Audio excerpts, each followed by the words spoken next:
Live from the Maverik Center in West Valley City, it's Utah Grizzlies hockey, as it's the opener of a three-game series between the Grizzlies and the Idaho Steelheads. Hi, everybody. I'm Tyson Whiting. Welcome to Utah Grizzlies hockey. It's the opener of a three-game set, as the Grizzlies will take on the Idaho Steelheads Wednesday, Friday, and Saturday night. Face-off all three evenings will be at 7 o'clock, and for the Grizzlies, it's crunch time.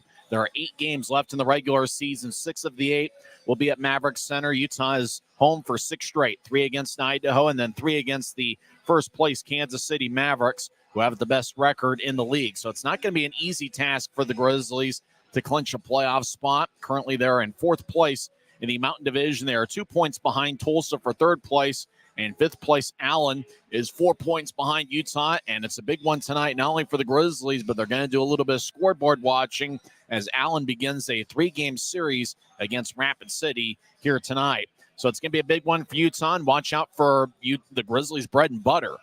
Brandon Cutler and Brett Stapley, who certainly have been instrumental for the Grizzlies in their success. Both guys were outstanding on Friday night, but both guys were held off the scoring sheet on both Saturday and Sunday night. The Grizzlies are coming off a 3-game series against the Rapid City Rush, where the Grizz got a 5-3 victory on Friday night. On Saturday, Rapid City responded with a 4-3 victory, despite the fact the Grizzlies outshot the Rush 28-4 in the third period on Saturday.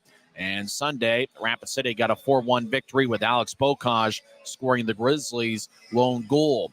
It's the 10th meeting this season between the Grizzlies and the Steelheads. Utah is 2-7 against Idaho, with both of Utah's victories coming at Idaho Central Arena. It's going to be an interesting one tonight. Both goaltenders will wear number 30.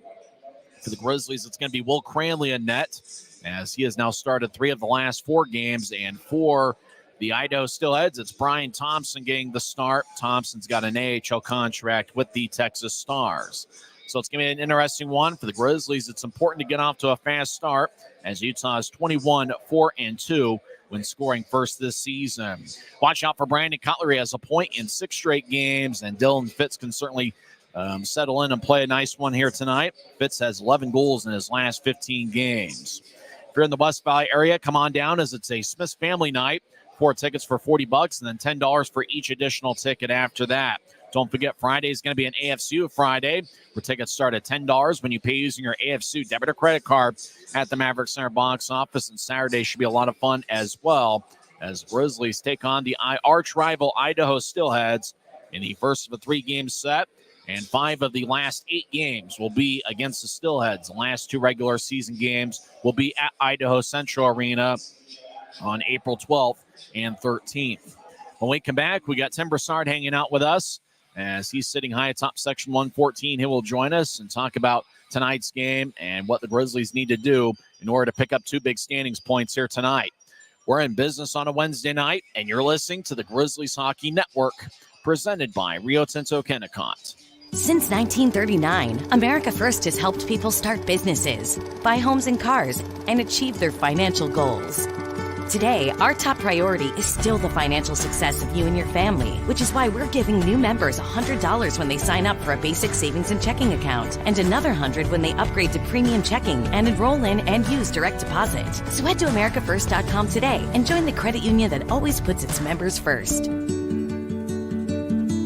When you pay with the Nitro card at Maverik, you always save 10 cents or more on fuel every gallon, every day. And you could save a whole lot more thanks to Nitro Best Price. Pick up a Nitro card and upgrade your Adventure Club account today. Welcome back to Utah Grizzlies Hockey. I'm Tyson Whiting here with our Director of Grizzlies Insiders, Tim Broussard, as after all, everybody's got to be the director of something around here. Tim, it's certainly a big one for the Grizzlies. The season is headed down the stretch, 8 games left in the regular season. Utah starts 6 straight here at home, but it's not going to be easy, as they're facing 2 of the top 3 teams record-wise in the league, beginning with a 3-game set against the Idaho Steelheads. Right, and Idaho would love to return the favor from a couple of years ago, where we bumped them from the playoffs on this very sheet of ice in this very building. So out of the next 8, 5 of them are against Idaho, and they would love to put a little salt in the wound. For the Grizzlies, their bread and butter has certainly been Brandon Cutler and Brett Stapley. They have been instrumental in the Grizzlies' success. Cutler's got a point in 6 straight games, and Well, Brett Stapley's in the top 10 in the league in points and assists, and a lot of that has come over the last month. Right. So what can you say more about those guys? They're consistently in and out the whole broadcast.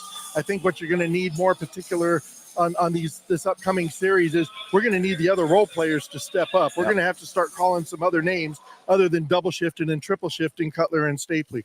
So it's super that they're doing good. And, like the point you made of, come to crunch time, 1-goal game. And the guys are going to be out there, but it's going to be important to go for this series and show that we can have a little bit of depth and give these guys a little bit of rest and not have the entire, game collapse or game plan fall apart.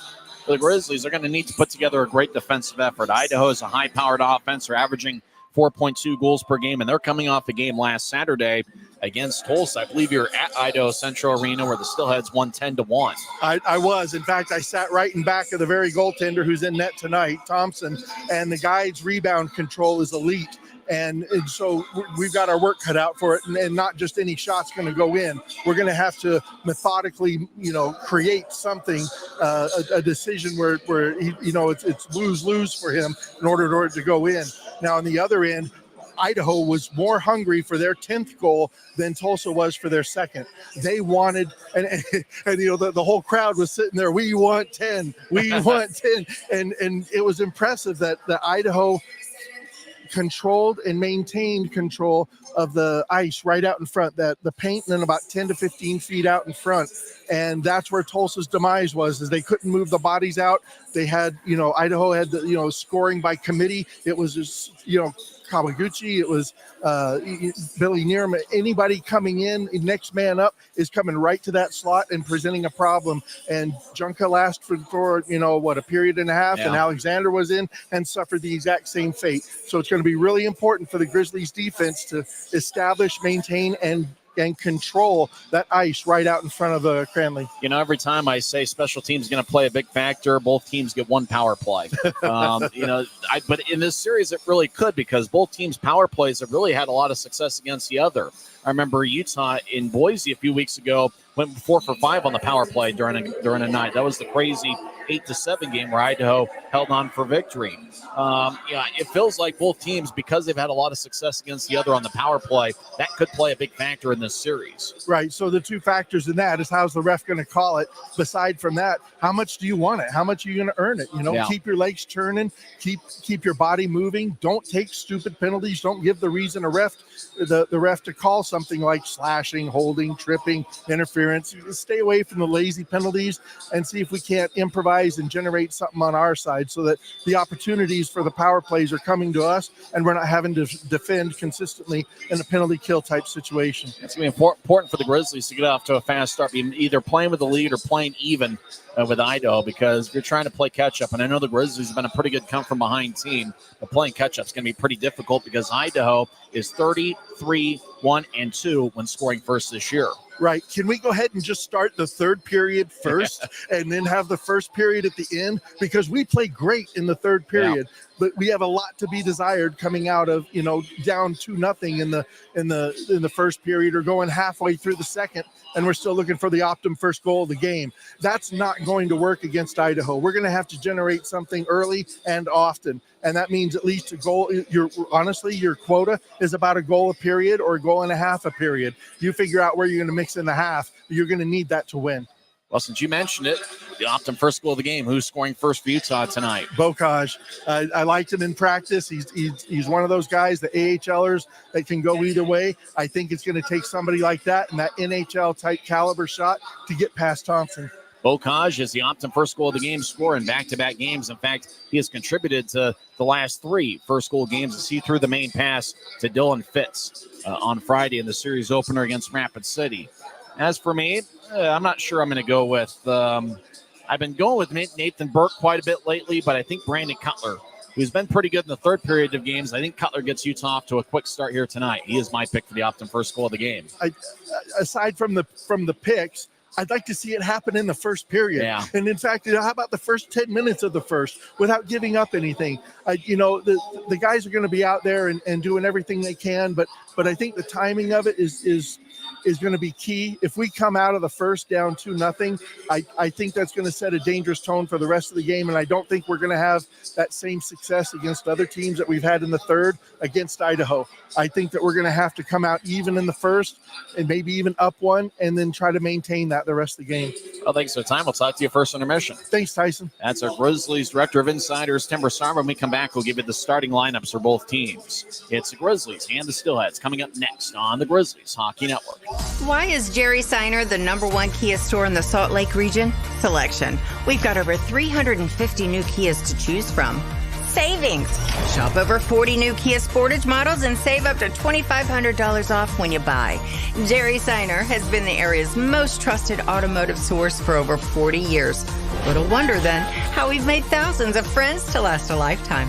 Jerry Seiner Kia, South Jordan.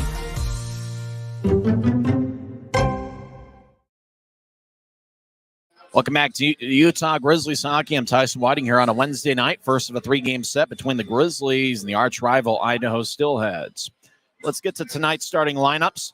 First for the visiting Idaho Steelheads, who have a record of 42-18-2-2. They are 23-9-0-1 on the road this season. They're led by fourth-year head coach Everett Sheen. He was the ECHO Coach of the Year last season. Keenan Kelly, the Boise native, is the assistant.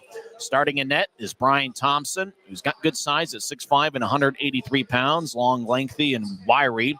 He's got a record of 17-7-1-2 with one shutout, a 2.81 goals against average, and .910 save percentage.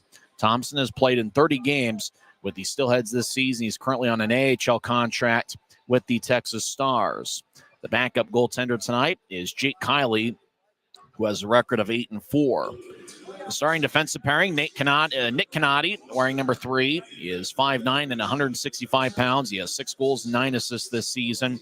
He'll be paired up with Jake Murray. Murray wearing number 21. He has 1 goal and 5 assists in 18 games. Murray is 6'3" and 200 pounds. He hasn't played against the Grizzlies much. He is currently on an AHL contract with the Texas Stars. Other defensemen for Idaho tonight include Roman Radzinski, who has 3 goals and 8 assists in 36 games. You also see Reese Hirsch. Hirsch wearing number 24. He has 3 goals and 4 assists in 33 games. Matt Register, number 43, has 57 points in 64 games. And Patrick Kudla has 10 goals and 44 assists in 52 games. So starting defensive pairing once again is Jake Murray and Nick Canati. Starting forwards, Connor Milamak wearing number 11. He is the son of an Idaho Steelheads legend. Milamak earlier this season played at Niagara University, where he was a teammate with Grizzlies goaltender Jarrett Fisk. Milamak has played in 3 games. He's already got 2 fighting majors. He is 6'1" and 205 pounds. Lyndon McCallum is wearing number 19. He was the number 1 star in Idaho's 8-7 win against the Grizzlies, and that was the crazy game on March 1st, where he had 3 goals and, if I remember right, 2 assists. McCallum has 5 goals and 4 assists in 15 games. Jade Miller, number 26, is also in the starting lineup. He has 5 goals and 7 assists in 29 games. The starting forwards are Milamak, McCallum, and Miller, the 3 M's. We will also see quite a bit of A.J. White, their captain, who has 24 goals and 34 assists, as well as Wade Murphy, who has 59 points in 48 games. Murphy has a plus 29 rating this season. So that's the lineup for the Idaho Steelheads. We'll go through a lot of the other forwards later on during the broadcast, including Ty Pelton-Bice, who has 53 points in 50 games, and Francisco Arcuri, who is one of 4 Steelheads to have 20-plus goals this season. Starting lineup for the homestanding Utah Grizzlies, who are led by third-year head coach, the all-time leading scorer in team history, Ryan Kanasowicz. The assistant is Christian Horn. Utah's got a record of 29-32-3. They've been pretty good here at home. They have outscored opponents 102-88 at Maverik Center, where they have a record of 19-9-2. Starting in net is Will Cranley. He is 6'4" and 185 pounds. This will be his 29th appearance this season, 23rd in a Grizzlies uniform. Overall, he has a record of 8-12-3 with a 3.76 goals against average and 891 save percentage. Starting defensive pairing is Quinn Wickers, who has 2 goals and 13 assists in 47 games. He is paired up with number 40, Robbie Stucker. who's 6'3" and 179 pounds. Stucker has 19 assists in 45 games to start the year with the Iowa Heartlanders. For my money, one of the best defensive pairings in the league, Kyle Mayhew and Josh Wesley will both be in the Grizzlies lineup. Mayhew's been outstanding as of late. He leads all league rookies with the rookie defenseman 48 points. And Josh Wesley, the Grizzlies captain, leads all league defensemen with 17 goals. You also see Liam Dennison making his Maverik Center debut. He signed with the Grizzlies last week. He played in all 3 games against Rapid City. And back from an injury, Keone Teixeira will be in there. The 6-year pro will be making his 41st appearance this season. So starting defensive pairing once again is Wickers and Teixeira. You also are Wickers and Stucker. You also see Teixeira and Dennison, as well as Mayhew and Wesley. Grizzlies in the black jerseys with white numbers and professional green trim. Starting forwards, Dylan Fitz, who has 19 goals and 16 assists. He's got 11 goals in his last 15 games. He'll be wearing number 13. Aaron Aragon, the former Steelhead, is in there. He played in 4 games with Idaho earlier this season. He's got 11 goals overall this year in 55 games. Grizzlies Ironman Tyler Penner is also in there. He is making consecutive game appearance, number 209, and it's 233 if you count the playoffs. Penner has 9 goals and 10 assists in 64 games, the 3rd-year pro out of Colgate. We also see Brandon Cutler's got a point in 6 straight games. He'll be lined up next to Brett Stapley, who is 7th in the league in points, and he's also tied for 7th with 45 assists. Adam Berg will also be on there on the line with Stapley and Cutler. We also see Nathan Burke, number 24, has 18 goals this season. Alex Bocage has scored Utah's first goal in back-to-back games. And Cole Glump will also be in there, the Western Michigan product. He has 43 points in 60 games.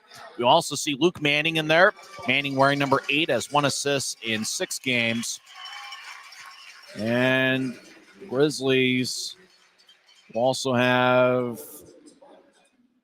Mick Messner in there. Messner, the first full-year pro, has 14 goals and 20 assists this season. When we come back, we'll have face-off here at Maverik Center. It's the Grizzlies and the Steelheads in business on a Wednesday night. You're listening to the Grizzlies Hockey Network. Smith's always gives you more ways to save on top of our lower-than-low prices. And when you download the Smith's app, you can enjoy over $500 in savings every week with digital coupons and earn fuel points to save up to $1 per gallon at the pump. With a Boost membership, you'll save even more with double fuel points and free delivery. Discover more ways to save big every day. Smith's, fresh for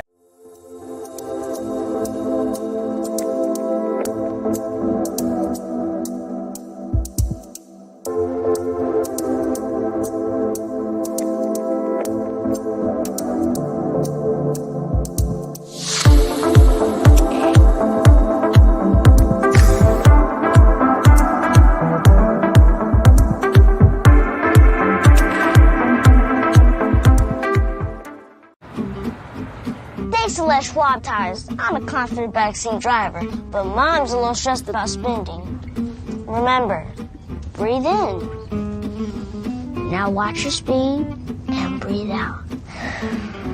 Good. Even though we're watching our wallets, Les Schwab is still watching out for our safety. So turn here. Help keep drivers and backseat drivers safe with Les Schwab tires. When you pay with the Nitro card at Maverik, you always save 10 cents or more on fuel every gallon, every day. And you could save a whole lot more thanks to Nitro Best Price. Pick up a Nitro card and upgrade your... Why is Jerry Seiner the #1 Kia store in the Salt Lake region? Selection. Shop over 50 new Kia Sorentos with savings up to $4,500 off at Jerry Seiner Kia, South Jordan. It's a great night for hockey as 2 big standings points are on the line. And for the Grizzlies, they really are big standings points with 8 games left in the regular season. We'll do some scoreboard watching tonight as Allen is at Rapid City. The Grizzlies right now are in 4th place in the Mountain Division. They are 4 points ahead of Allen. But remember, Allen does have 2 games in hand as the Grizzlies are playing game number 65 in the regular season. And Allen is playing game number 63. It's going to be an interesting goaltending matchup. Will Cranley, who's got an NHL deal with the St. Louis Blues, he'll be in there for the Grizzlies once again tonight. He'll be starting 2 of his last 3 games. He's wearing number 30. Cranley, 6'4" and 185 pounds. Starting defensive pairing is Quinn Wickers and Robbie Stucker. Starting forwards are Dylan Fitz, the Iron Man Tyler Penner, and Aaron Aragon. Brian Thompson is in there. Idaho wearing a either silver or gray jersey with black numbers and white trim. Thompson's got an AHL contract with the Texas Stars, as the Steelheads are affiliated with the Dallas and Texas Stars. Grizzlies affiliated with the Colorado Avalanche and the Colorado Eagles. Referee tonight is Hunter Modinger. First time that he's officiated a Grizzlies game in a while. Andrew Collins and Tyler Keston are the linesmen. Crowd still filing in here on a Smith's family night, as Tyler Penner will take the draw against Idaho's Jade Miller. Puck is dropped, and it's won by Miller. Idaho skating from left to right in the first period.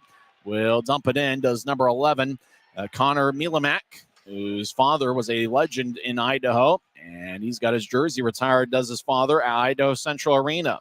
Robbie Stucker will float it out to center ice. It's taken by Fitz. Big-time hit along the right side. Aragon down the middle, lefty shot, saved by Thompson. As he still had is slow to get up, he's still in the Grizzly zone. Penner over to Aragon, shot saved by Thompson. And Idaho one-hands it towards the near corner. Now around the net is Jake Murray, who's got an AHL deal with Texas. Over to McCallum, up ahead, as the Steelheads enter the zone. Milamak, backhand shot, saved by Cranley, as Milamak fired away from the near goal line. Cranley holds on as we get our first whistle, 43 seconds into the game. Everybody make your pick for the Ompton first goal of the game. Who's going to score first? And certainly important for Utah to score first tonight, as they are 21-4-2 when scoring first. And the Steelheads have only lost 3 regulation games when scoring first. They've got a record of 30-3-1-2 when scoring first. I'm going to go with Brandon Cutler to score Utah's first goal tonight. A.J. White will take the draw against Brett Stapley. Draw won by Idaho, but it goes past Matt Register, who lumbers back to get it along the far side. He's being chased by Cutler, who closes the gap. Up ahead to Kawaguchi off his stick. Cutler shot saved by Thompson, as Cutler had a good look from the far circle. Action deep in the Steelhead zone as Utah skating from right to left here in the first period. Cutler danced around the far circle. Now he feathers it out to the near corner. Ricochets off the board. Stapley trying to get it. Register pokes it away. Cutler skates over there. Register moves it across. Patrick Cutler, one of the best defensemen in the league, up ahead. Puck bounced off the stick. Right wing, Mastrodonato. Wearing number 8, Keaton Mastrodonato skates towards the near corner. Gets a rough ride from Stapley. Puck ends up at the point. Near side, A.J. White will saucer it towards the far corner. As the Steelheads still in the attack zone. Now they one-hand it back to neutralize. They reset the attack, and Idaho will get new forwards, and the Grizzlies reshuffle the deck and get 5 new skaters on the ice. It's dumped deep in the Grizzly zone. Liam Dennison in his home debut. He played in 3 games last week. The Merrimack product. Nathan Burke diagonals it to the right as he glanced off the stick of Cole Glon, who skates towards the far corner with speed as it goes past Bocage in his first shift of the game. Bocage out there with Burke and Gallant. Far corner, Roman Radzinski gets it around his net as Idaho skating from left to right starts the attack. As Reese Hirsch, number 24, he's a big guy at 6'4", 201 pounds, near side, ricocheting off the boards for Wade Murphy. Murphy has a glance off his stick. Keone Teixeira back after missing a handful of games due to injury. Ahead to Bocage, who dumps it in. Far corner, Idaho gets it. They skate around their net as we're 2:15 into the contest. Utah's taken 3 of the first 4 shots. Idaho into the attack zone, far side, as they skate around towards the near side. As Will Merchant, number 28, gets hit. Puck goes towards the middle. It's taken by Mick Messner. Ahead to Burke, who one-hands it towards Steelheads territory. Nick Canati quickly runs it down. Grizzlies sneak in a line change. They get Luke Manning out there with Messner and Cutler. Canati moves to his left, far side. Now up ahead to Niram, who enters the zone. He'll lumber towards the far corner, looking for a centering pass. It glanced off of Quinn Wicker's stick. Near side, Canati around the boards. Miller has a poke away by Wickers. Manning pushed ahead. Niram keeps it in, right point, acting almost as a defenseman.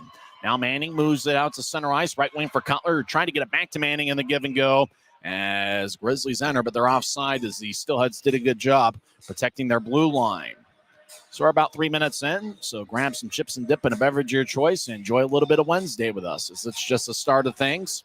Fans still filing in here on a Smith's family night. Tyler Penner will take the draw against Jade Miller.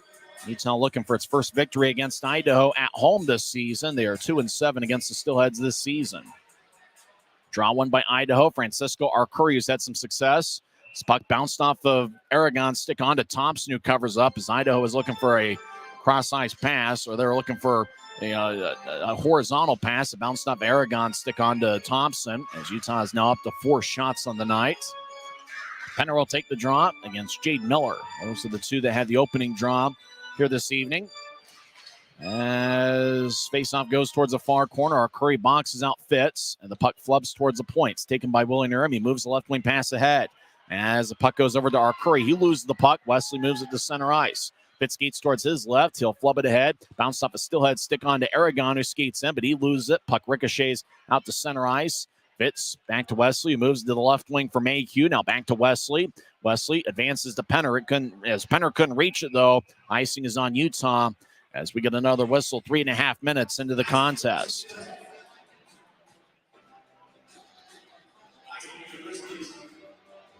We mentioned the importance of the Grizzlies getting off to a fast start. They are 10-0 at home when leading after 1 and 12-1 when leading after 2.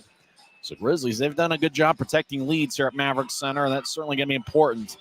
As the Steelheads win the draw, Patrick Cudla high slot, moves to his left. McCallum, one-timer, kick saved by Cranley. Fitz skates towards the right side. It goes back to Idaho. As Milomak will feed it to the far corner.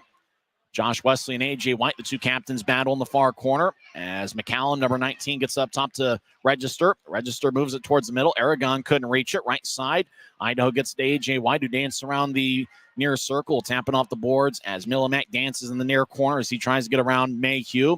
Milomak pushes to McCallum, back towards Milomak. It bounced off his skate. He feeds it up, trying to feed it up top to Cudla. Puck stayed in the near corner as Cudla gets it in the point. Right side, as he'll toss it off the near boards and gets cut off by Penner. Taking it is Milomak. High slot, lefty shot. Bounces off the Mayhew stick and it flies out of play off the protective netting as we get another whistle with 15:41 left in the first. Just the start of things here in the big 3-game series. Remember, this starts 6 straight home games at Maverik Center against the top 2 teams in the Mountain Division. Idaho here this week, Wednesday, Friday, and Saturday. And then Tando Hads, Kansas City Mavericks make their one and only trip to Maverik Center for a 3-game set next week. Drawn the near circles, won by Brett Stapley and the Grizzlies. Stapley, the second-year pro out of the University of Denver. As Stapley gets it from Berg's glove on to Cutler right side. Cutler will fire a pass across to the near boards. Stapley right side gets it as he'll fire a shot. Saved by Thompson. Berg gets tripped up, no call. As Idaho gets a new try, so push it across to Kawaguchi. It tapped off of his skate. Stapley couldn't get the saucering puck. Near side, Adam Berg chases after it. Idaho lifts it over his head out to center ice. As Stapley will push it to Cutler near the Grizzlies logo. Now Cutler pivots, skates towards the left wing, gets the Stapley. Puck ricochets back to center ice. Idaho across the center. Kawaguchi dumps it in and chases after it. Kawaguchi collides with Dennison as Kawaguchi got more boards than Dennison. As Stapley gets a new try. He'll skate down the middle across the center. 3-on-3. Steps over the line. Stops in the high slot. He'll push it to Cutler. Left circle. He'll take a lefty shot that goes wide as he went glove side and just missed the net. Stapley right circle. Skates towards the corner. As he'll spin it around the boards. It's cut off behind the net by Wade Murphy, who's been a Grizzlies killer. Murphy flips it high into there. Goes just under the video board as the puck hippity hops into the Grizzlies zone. Stucker over to Wickers near side. Wickers surveys. Now he pushes across to Stucker. Stucker dances around. Now he pivots, skates back towards the far circle. Now he'll feed it to Wickers near side, who gets it back to Stucker. Stucker back to Wickers. Those two continue to play catch. Wickers now to new tries. Blue line to blue line pass. Ricochets off of Steelhead, and that's number 24, Reese Hirsch, who spent some time in the AHL this season. Ahead to Bocage. It lifts off his stick and it flies into the Steelhead zone. As far corner, Roman Rudzinski fanned on it. Nathan Burke chips it to the right point. Wesley has a glance off a stick of Murphy. Now ahead with speed towards the far circle. And it's cut off by Kyle Mayhew on an outstanding defensive play as the Steelhead was streaking down the ice. And that was Will Merchant showing outstanding speed. Grizzlies dump it in as Utah skating from right to left. Bocage with a big-time hit as the glass goes swaying back and forth. Murray, who got hit, moves it out to center ice for Nearham. Back to Murray, who dumps it in. As chasing after it's Josh Wesley near corner. He gets hit by Murray. Now action deep in the Grizzly zone as Cranley looks over his left shoulder. Over to Burke, who flubs it ahead. Manning gets the bouncing puck. He'll move it to his right for Mayhew. Mayhew over the line. Trying to throw it towards Thompson. And Idaho throws it back off the far boards. Berg rolls it along the wall as chasing after it is Jake Murray, wearing number 21. Murray one-hands it ahead, didn't get very far. Messner feeds it to the far corner. Teixeira has the puck glide off the boards. He gets it in the right point. He'll spin it back around to Manning. Luke Manning The St. Thomas product gets to the near corner.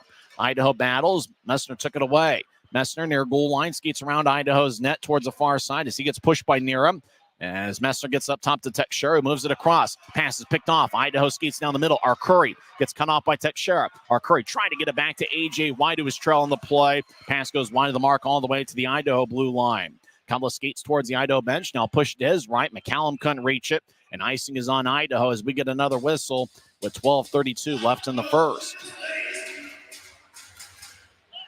It's been a few weeks since these teams have played each other. March 2nd was the last time these teams met. That was a game where the Grizzlies came away with a 3-1 victory. Will Cranley was outstanding in that evening, stopping 27 of 28. Draws in the far circle. Deep in the Steelhead zone, it's won by Utah. Aragon over to Wickers, left side, lefty shot. Glove saved by Thompson, who just makes a routine stop. Utah's outshot Idaho 6-2, but nobody has found the back of the net. 12:28 left in the first period. Time out of the ice. We'll take one as well. We're just getting underway here at Maverik Center in the opener of a 3-game series. This is the Grizzlies Hockey Network. At Black Bear Diner, you always get more. More choice. More amazing food. More value. From huge breakfasts to delicious lunches and hearty dinners. Black Bear Diner has more for you. So get more when you want it, the way you want it, and get it today.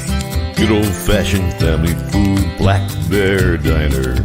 Black Bear Diner. From commercial to recreational truck accessories, Mountain Land Truck Outfitters has got what you need.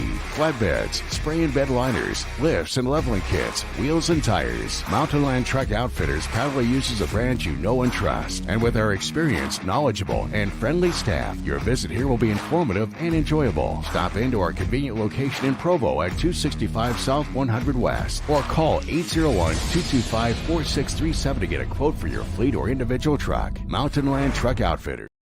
12:28 left in the first period. Utah's outshot Idaho 6-2. Still no score in the game. Idaho wins the draw. They skate from left to right here in the first period. Grizz from right to left. Ahead, crossing center ice and dumping it in is Connor Milamak, who's in his 4th game as a pro. He played at Niagara University earlier this season. Stuck over to Aragon, back to Stucker. Still in the Grizzly zone deep down the middle. He'll push it ahead. Long-range pass connects to Fitz, who steps over the line, and he'll roll it along the boards. Penner has one-handed away from by Kudla. Stucker fires towards the net. It bounced off a Steelhead in the slot. Idaho moves it out to center ice. Taken by Lyndon McCallum. He'll step over the line. Right point, righty shot. Saved by Cranley, who gathers it in the breadbasket and holds on as we get a whistle with 11:55 left in the first. As McCallum took Idaho's 3rd shot of the night. Well, Lyndon McCallum certainly had a night against the Grizzlies on March 1st. As he scored 3 goals. He had missed about a year recovering from an injury, and that was certainly a night he'll never forget, as he had 3 goals and 2 assists in the 8-7 victory over the Grizzlies, and what certainly turned into an insane high-scoring type of game. Idaho's been one of the best teams, if not the best team offensively. They're 2nd in the league, averaging 4.22 goals per game. They have 270 goals through 64 games. High slot, shot by Kawaguchi. He's blocked away by Cranley. Over in the far corner, Kawaguchi battles with Stapley. Action in the Grizzly zone as Kawaguchi gets pushed down by Stapley. Kawaguchi keeps his feet. He was the Steelheads team MVP last year. Now ahead, Grizzlies. Cutler has it poked away. Kudla, as Cutler was looking for Berg. Now far side, Cutler gets it back. He'll toss it ahead. It bounced off the register, gathers it. He'll feed it back to the Idaho line for Kudla, who lightly taps it ahead to Kawaguchi, who gets to center ice. No backhand handed in as it rolls off a stanchion towards Cranley. As Wesley will lift it out to Berg. Puck hops off his ankle. Now Wesley gets it back. He skates down the middle. He steps over the line. Over to Cutler, left side. Shot. Glove saved by Thompson. And he holds on as that's the 2nd time Brandon Cutler was over in the near circle and fired away glove side. The first time he missed the net. And this time Thompson snatched it out of the air about shoulder high. Cutler's one of those guys so far early and often. He is 2nd in the league in shots on goal with 244 entering play tonight. Cole Gallant will take the draw. He's out there with Burke to his right and Bocage to his left. Up top is Liam Dennison, the Merrimack product, and Keone Teixeira. Teixeira played with the WHL's Portland Winterhawks. He was there and left Portland right before Dante Januzzi got there, so they were never teammates in Portland. Idaho wins the draw. They get to center ice. Lumbering in is Reese Hirsch. Hirsch rolls it along the boards. His last name, Harsch. Near side, Harsch over towards the near goal line. And now back to Harsch, who skates towards the right point. He feeds it up top. Radzinski moves to his left as he's being shadowed by Bocage. Radzinski fires it in deep. Near him behind the net. Tries to feed it out in front. It hits the side of the net. Teixeira will spin it out to the near side as Bocage moves it ahead. Chasing after it and getting it is Wade Murphy as Grizzlies sneak in a line change. We're about halfway through the first period. Puck saucers towards the near side. Merchant couldn't calm it down as Dennison across to Wickers. Back to Dennison, who feeds a long-range pass left wing out to Gallant. Tapped off his stick and neutralized. Flies into the Steelhead zone. Idaho's Nick Canati has it. He'll skate to the far side as he stops behind Brian Thompson's net. Messner's in front of Thompson as the Steelhead spread the ice. Utah's outshot Idaho 7-3, but there's still no score. Near side for Nearham. Ahead to Arcuri. It tapped off of his skate. Ty Pelton-Bice chasing after it. He's out there with Wickers as they battle. As the puck lifts to the near circle. Messner pushes it across. Near the Steelheads bench, Jake Murray gets it. He'll skate towards his own end. Now he'll tap it off the far boards. Idaho will cross center ice. Willie Nearham gets around Messner. Now he steps over the line. Left wing pass connects. Left wing lefty shot. Saved by Cranley. That shot was taken by Ty Pelton-Bice. As Manning will toss it off the near boards. Keeping it in Canati. It's chipped ahead to Manning, who crosses the center ice with speed. He'll step over the line. Skate towards the far circle. Now he'll throw it to the far corner. He'll get it. And he'll feed it from one corner to the other. As the puck skips, Messner couldn't calm it down. As it goes to Arcuri, who taps it off the near glass. Wickers gallops after it. So is Willie Nearham. Taking it as Stucker, who will tap it off the end boards of the Grizzlies zone over to Wickers. Ahead to center ice. Cutler picks it off. He battles with Stapley along the near wall at the Utah line. Puck squirts towards the near circle of the Grizzlies zone to Wickers. Now Stucker back to Wickers, who's down the middle. Wickers fakes to his left, skates towards the near circle. Now Wickers surveys. I'll feed it to the far side for Stucker. It gets towards the Utah line. Blue line to blue line pass. Did Aragon get a piece of it? The linesman said yes. Grizzlies sneak in some new forwards. Everett Sheen, the Idaho coach, wanted an icing. McCallum over to register at the Utah line. He'll pitch it across to Cudlup. Cudlup on the near side will feed it off the far boards. Register will glide over there. He gathers the puck. Register across to Cudlup. He's on the near side. Cudlup, long range pass. Connects to center ice, right wing. As chipping it in is Milomac, who's going to play a lot of minutes for Idaho tonight. Here on the MM&N line. 3 M's to start for Idaho on the forward spot. Grizzlies dumping in deep as Cutler skates around Idaho's net towards the near side. Cutler over towards the point, drops it off. The only guy home was A.J. White. Problem, plays for Idaho. Milomac across the center ice, will fire it on to Cranley, who gathers it and gets it to Cutler to keep play alive. Cutler will tap it off the far glass. No icing as both teams will change things up. About 8 minutes left in the first period. Still no score. Kawaguchi out to White on the right side. White will backhand it in. Cranley behind his net cuts it off. They'll throw it between Dennison's legs. Now near circle, Stapley gathers it. He'll gallop out to center ice. He skates down the middle. He steps over the line. He chips to his right. Teixeira chases after it. Teixeira now battles with a Steelhead, and that's Radzinski. Radzinski will bat it to Masho Donato. Now Berg cuts it off. Berg tries to feed it back to the corner. It's picked off by Masho Donato. Up ahead, A.J. White's got a breakaway down the middle. He'll take a shot, and he misses the net as he went back towards the left side. Now shot to score from the right side as Reese Harsch gets his 4th of the year, and Harsch has given Idaho a 1-0 lead with 7:25 left in the first. As White had a breakaway, fake to his right, went back to his left, went stick side, and missed the net on Cranley. And then the puck ended up with a wide open Reese Harsch, who fired away from the right side and got it under Cranley and into the back of the net. So Steelheads have a 1-0 lead with 7:25 left in the first. Harsch gets the goal. Jordan Kawaguchi listed with the assist. That is his 17th of the season. It's 1-0 Idaho. Steelheads win the draw. They'll push it ahead to Wade Murphy, who dumps it in. As Cranley cuts it off behind his net. Stucker over to Wickers, who taps it to Burke. Burke gets the bouncing puck, and he'll lift it out to center ice. Canati has a glance off his stick. Bocage near circle. He dances around. Grizzlies in the attack zone. Up top for Stucker. Pass goes incomplete. Stucker gets it back at center ice. Murphy chases after it. Wickers one hands it ahead, but it didn't get very far. Action the Grizzlies zone. Now it's taken by Gallant as he gets around Murray. Gallant at center ice loses it as Nick Canati took it away when Gallant wasn't looking. Along the far side, it's at the Idaho line. Now it's a center ice. Mayhew throws it back into his own zone for Wickers, who moves it ahead to Bocage. Bocage pivots, skates across center ice right wing, head towards Manning. It's taken away, and one-handed by Idaho towards the Utah line. Wickers will tap it off the skate. As Grizzlies in the high slot, they're in the offensive zone. Luke Manning, left side shot, saved by Thompson. Rebound goes to McCallum, who carries it out to center ice, 2-on-3. He crosses the red. Mayhew will chip it back to neutral ice. Chasing after it's Messner. Idaho pokes it back to the center ice logo. McCallum battles with Manning. McCallum moves to his left. Idaho over the line. Will flub it towards the backboards as Mayhew thought he got hit with a high stick as he gets pushed in the near corner. As Idaho is one of the bigger teams Grizzlies will face all year. Cutler moves it across to Wesley, who skates along near the Grizzlies bench. Right wing, he crosses center, and he'll push it in as Manning chases after it. He collides with Cudla. Now towards the slot. Idaho gathers it as Cutler battles with our Curry. Now it goes to the left side, neutralized. Ahead to McCallum, who couldn't handle the hot pass. He chases after it. Mayhew will skip it out to center. Messner crosses center, 3-on-3. Steps over the line down the middle. High slot, lefty shot. Sticked away by Thompson as the puck goes towards the far corner. Penner will flub it towards the far goal line. It's taken by Register, skates around Thompson's net. Register moves to the near side for McCallum. McCallum right side will ring it around the boards as McCallum got blasted by Fitz. Texera rolls it back to the near side. Fitz in the corner over towards Dennison. It will pitch it around Utah's net to Texera. Texera over to Penner at neutral ice.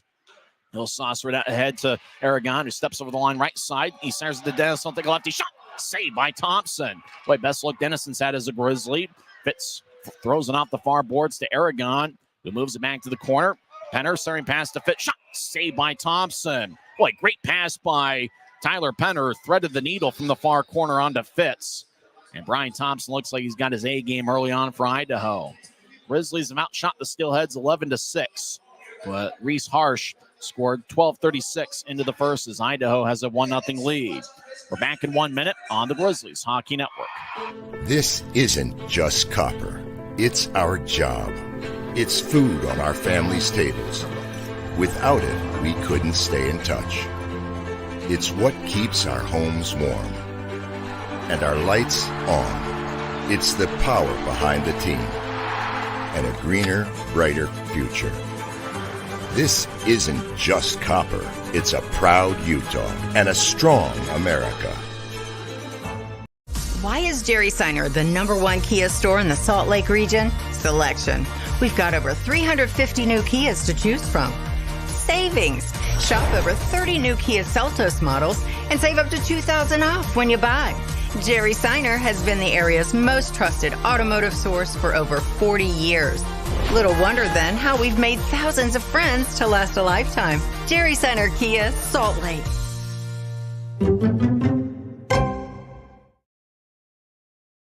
4:58 left in the first period. Idaho leads 1-0 as Reese Harsh scored 12:36 in with Jordan Kawaguchi getting the assist.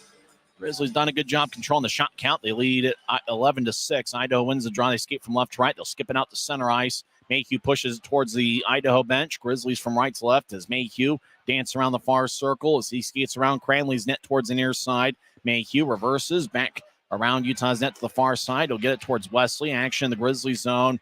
Idaho, far goal line, trying to center it. Mayhew gets a stick in the way as they were looking for Mastro Donato. Stapley, far side, skips it ahead. Berg chasing after it. So is Murray, and it's going to be icing on Utah with 4:28 left in the first. Jake Murray, certainly an intriguing player for Idaho. He is 6'3" and 200 pounds. Got an AHL contract.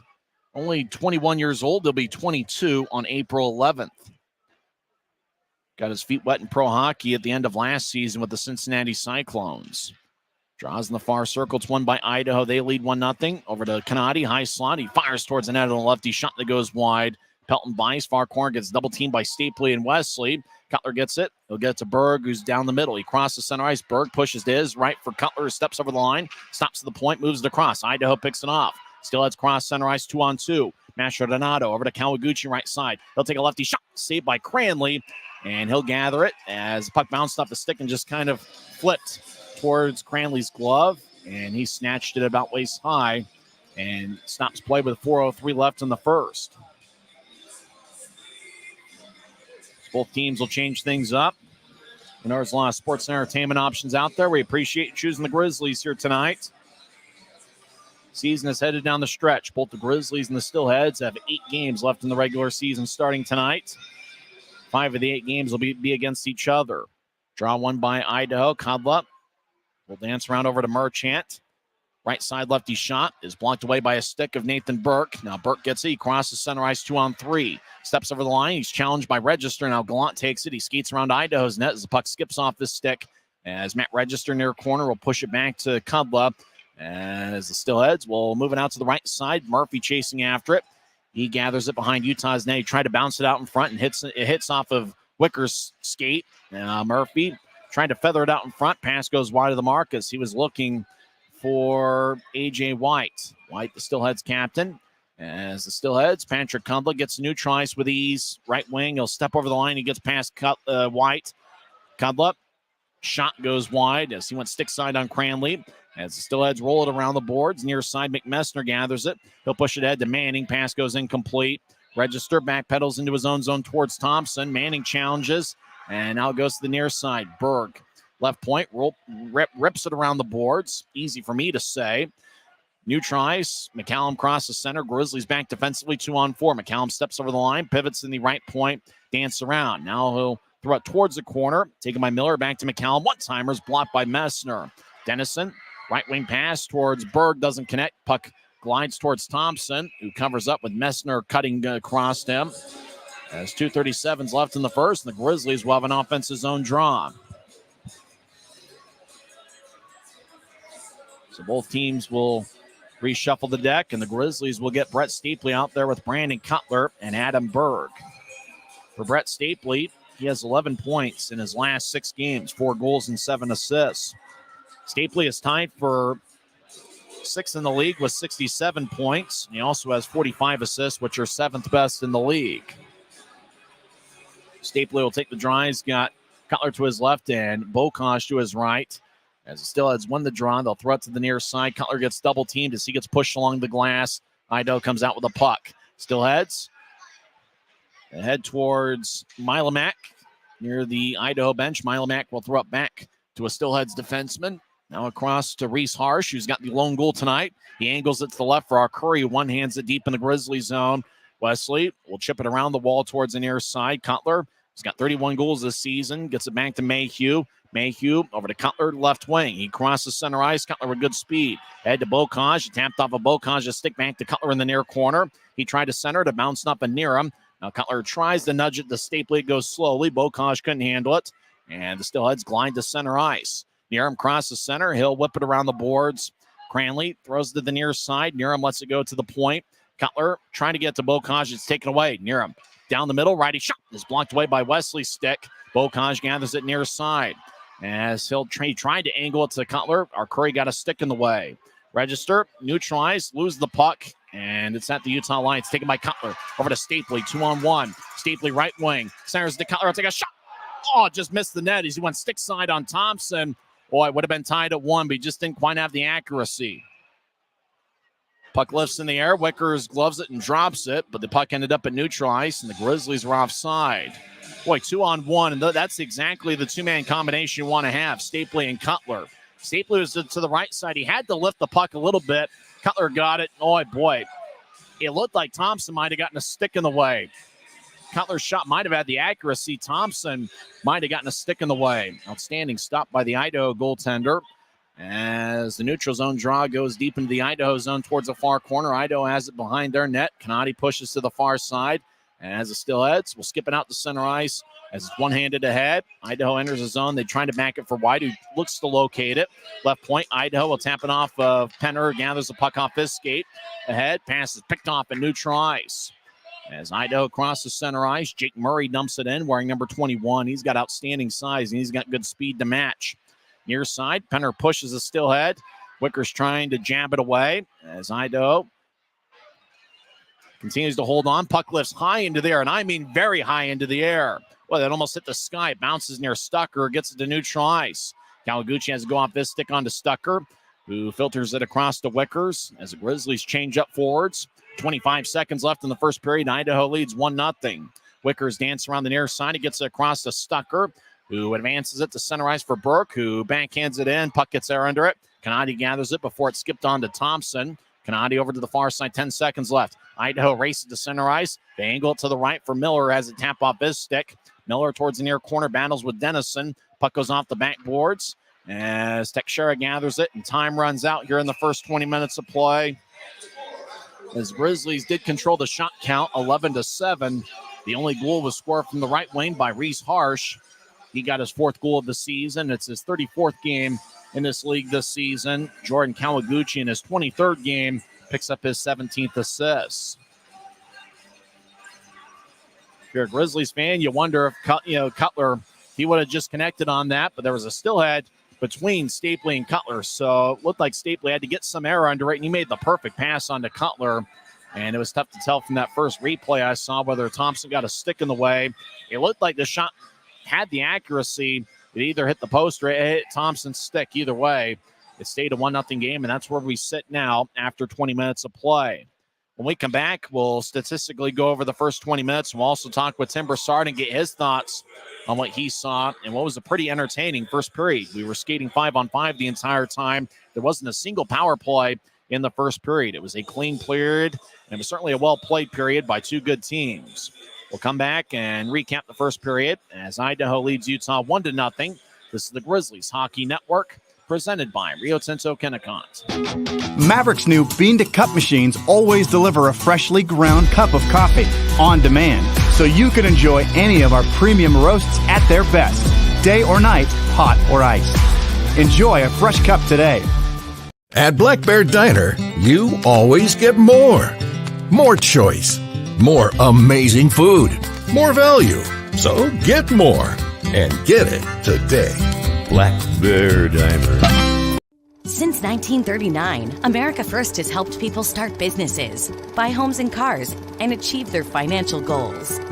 Today, our top priority is still the financial success of you and your family, which is why we're giving new members $100 when they sign up for a basic savings and checking account, and another $100 when they upgrade to premium checking and enroll in and use direct deposit. So head to americafirst.com today and join the credit union that always puts its members first. Why is Jerry Seiner the #1 Kia store in the Salt Lake region? Selection. We've got over 350 new Kias to choose from. Savings. Shop over 40 new Kia Sportage models and save up to $2,500 off when you buy. Jerry Seiner has been the area's most trusted automotive source for over 40 years. Little wonder then how we've made thousands of friends to last a lifetime. Jerry Seiner Kia, South Jordan.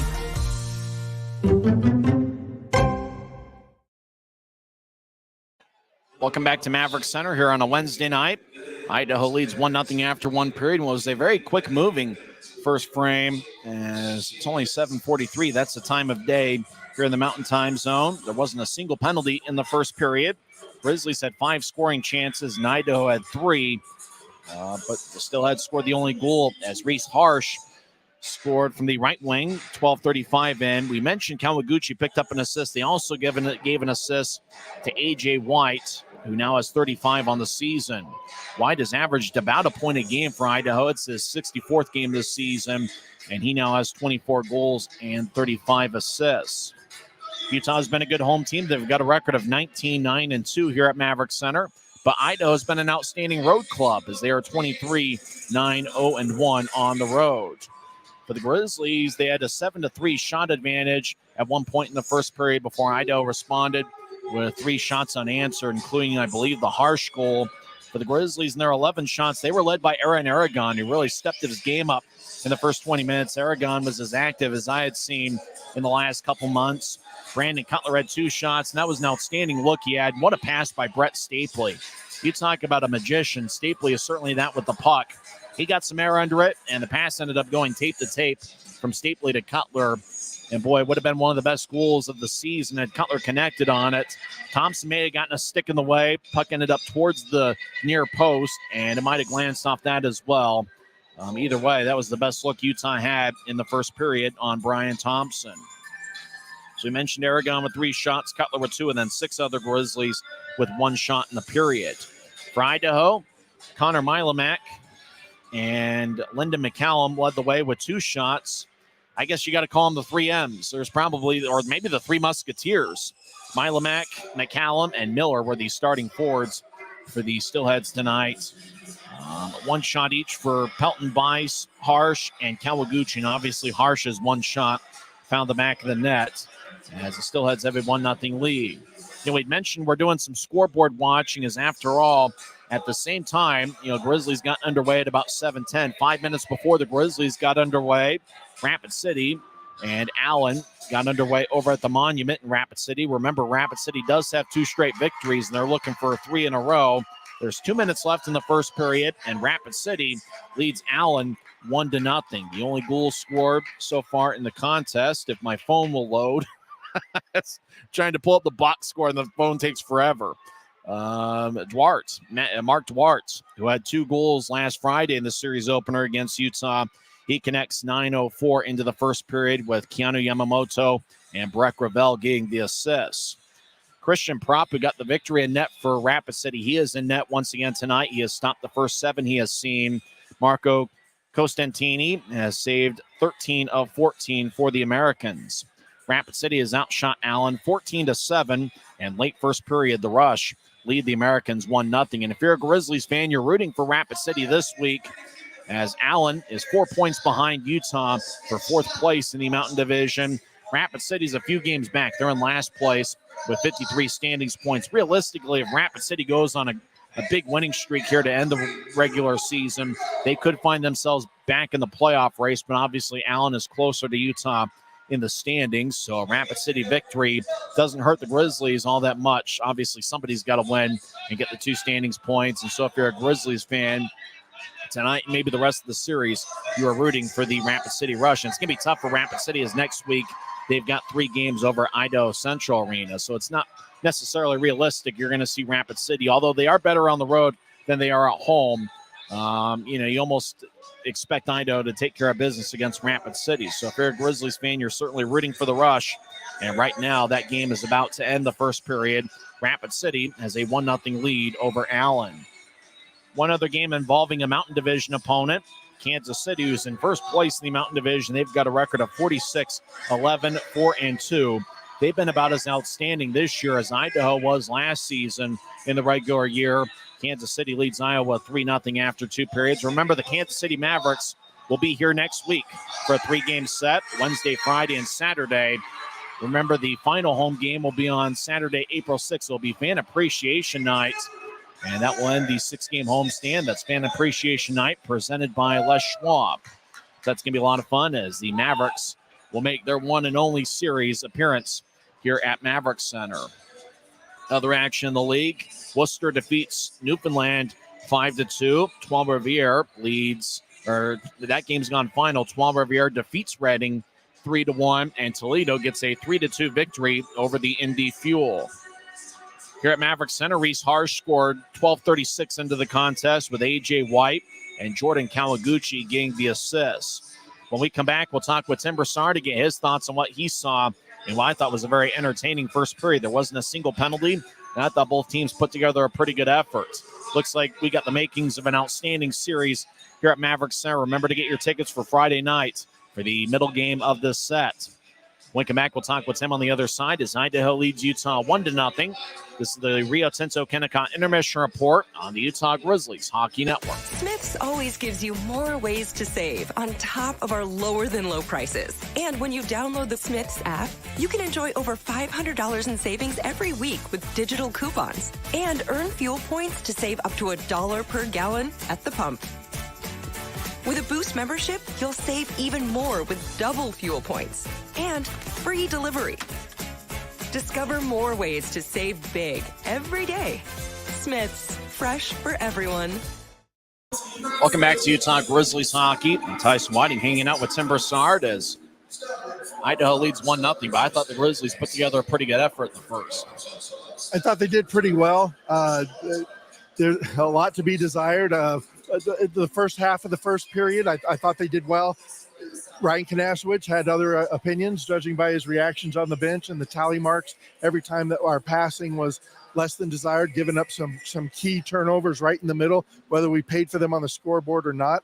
I know Coach Kanasowicz is going to have a few things to say in the locker room. We really need to clean that up if we're going to have any type of success. And what I was more or less talking is the neutral zone passing, the passing down low. Obviously, by Stapley has been elite, but through the neutral zone and into our offensive zone, we're not getting the job done. Now, that great pass from Stapley to Cutler, he had to get some air under the pass, and the pass went tape to tape.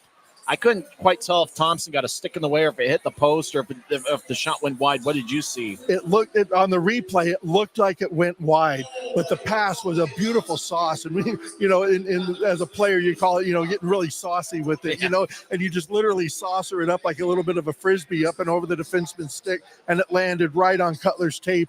And it looked like the shot initially was going wide, whether Thompson needed to be there or not with his stick. Neither team had a penalty in the first period. It was a pretty disciplined. It wasn't like there were many plays out there you thought could have been penalties. Both teams were pretty disciplined out there. Right. The ref, Hunter Mottinger, seems to has the, let him play type attitude. Which we've seen a lot this year. Yeah, we've seen it, which is good. I don't mind that. The only concern I have is that he has a very liberal definition of interference. And he's letting a lot of the collisions and guys bumping off the puck away from the puck, impeding, the opportunity for some of us to jump in on the play. We expect that we're going to be able to leverage some of our speed. And honestly, that's how Idaho is kind of negating a little bit like that, is getting really physical with us after the puck has left the area. What you notice from that Idaho goal, it started with an A.J. White breakaway, missed the net. It almost looked like he was making one move too many, and then that just kind of led to a wide open Harsh over on the right side. Yeah, it was we saw it when A.J. White was here for a little while, right? Yeah. And his dad was over here. By the way, he's a spitting image of his dad if you ever get to see him. But he's going to score his goals right down low. So he wasn't going to take a shot, and he was going to try to work it low. And as he worked it low, it looked like it kind of hopped and skipped and didn't go where he wanted to go, and ended up shooting wide. The problem is the rebound came out for Hirsch, and Hirsch just had that definite line in. And I don't know how much to put on Cranley. Cranley made that move initial out there to challenge and just couldn't get enough of it to stop it from going in. It's almost like A.J. White, on that white break, Cranley on that white breakaway. It almost looked like he was waiting for Cranley to move one way or another and just kind of sneak in. It looked like Cranley wasn't going to make the first move. He was waiting for White to kind of make his move first. Exactly. And as a confident goalie, and where your positioning is, and you feel good about, what's happening, you're going to wait for the shooter to make the move rather than you go out and challenge. Unless he was going to poke check, but you're not going to do that against A.J. White, who's really good at stick handling. What have you noticed in the goaltending matchup? Ryan Thompson for Idaho and Cranley for the Grizzlies. Thompson is every bit as what we thought he'd be, an elite goaltender. Honestly, he doesn't have the same style as Trent Miner, but the results are the same. Very controlled, very compact, and does a really good job about managing his rebounds. If he can't, and you'll see this in the second and third period too, if he can't stop it and control it and bring it into his body, he will knock it out of play. He'll deflect it out of play, kick it out of play. He's really skilled at that, and we saw it. I saw it last week in Idaho against Tulsa, and you've seen it a little bit tonight in the first period. Cranley, he's doing good. He's got that vision. You can tell because he'll come out and challenge. When a goalie's comfortable doing that, coming out to challenge, that means I'm comfortable with my surroundings and I can see what's happening in front of me. He's doing good about controlling his rebounds and where they're going. Maybe managing his rebounds, and haven't had to add too many come back at him. And honestly, we can see that on the shot count by Idaho only having 7 in the first period.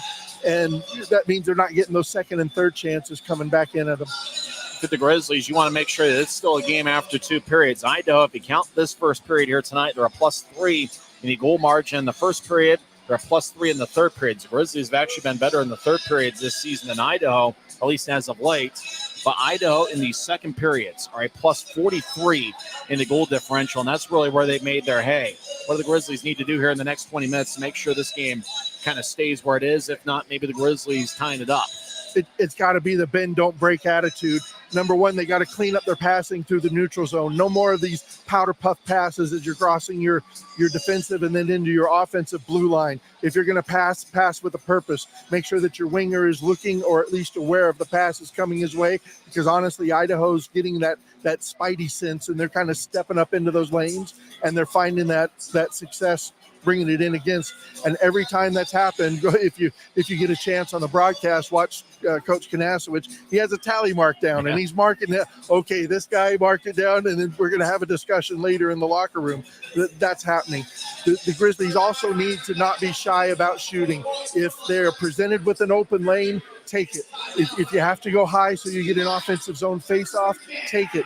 Do something positive to generate every precious opportunity that you're going to get here, because you're going to get this onslaught of Idaho offense coming against you, given the numbers this season from Idaho. Be ready for it, and then be ready for the counter. If you get that opportunity, take it. One forward line I thought was pretty impressive in the first period was Aragon, Penner, and Fitz. Aragon looked very active and looked like he was pretty aggressive, looking for a shot and making plays. Penner had an outstanding pass with about 5.5 minutes left in the period, centering it to Fitz, and Fitz had a good look. That was a perfect pass from Penner. I think that forward line looked like they were outstanding in the first 20 minutes.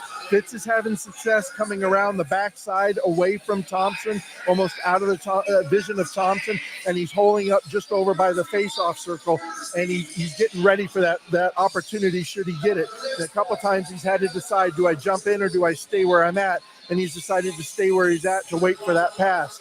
The Aragon has been also very good in the neutral zone, getting physical enough with Idaho's offensive, McCallum or Needham or whoever else, just to impede their progress. And what that does is it disrupts the play as Idaho's trying to come into the offensive zone, so that things are off. They're staggered. They have to wait. And that gives us a chance to regroup and honestly offset some of the odd man breaks that we've been very gracious and gratuitous about giving up. Thanks for the time. We'll talk to you second intermission. Thanks, Tyson. That's Timber Sarb. When we come back, we'll have second period action as Idaho leads Utah 1-0 as Reese Harsh got his fourth of the year, 12:36 in. This is the Grizzlies Hockey Network.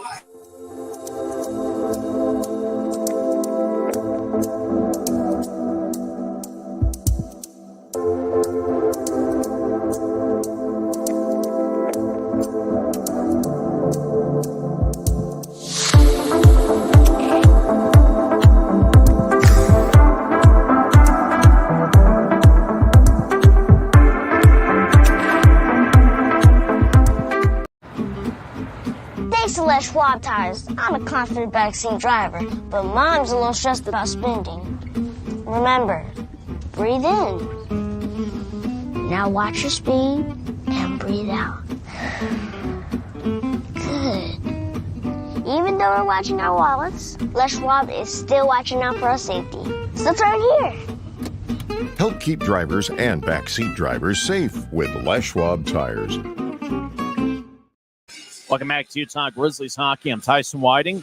Reese Harsh scored 12:36 into the contest. Actually, the box score says 12:35 into the first. Man, what's 1 second to everybody? Kawaguchi and White with the assists.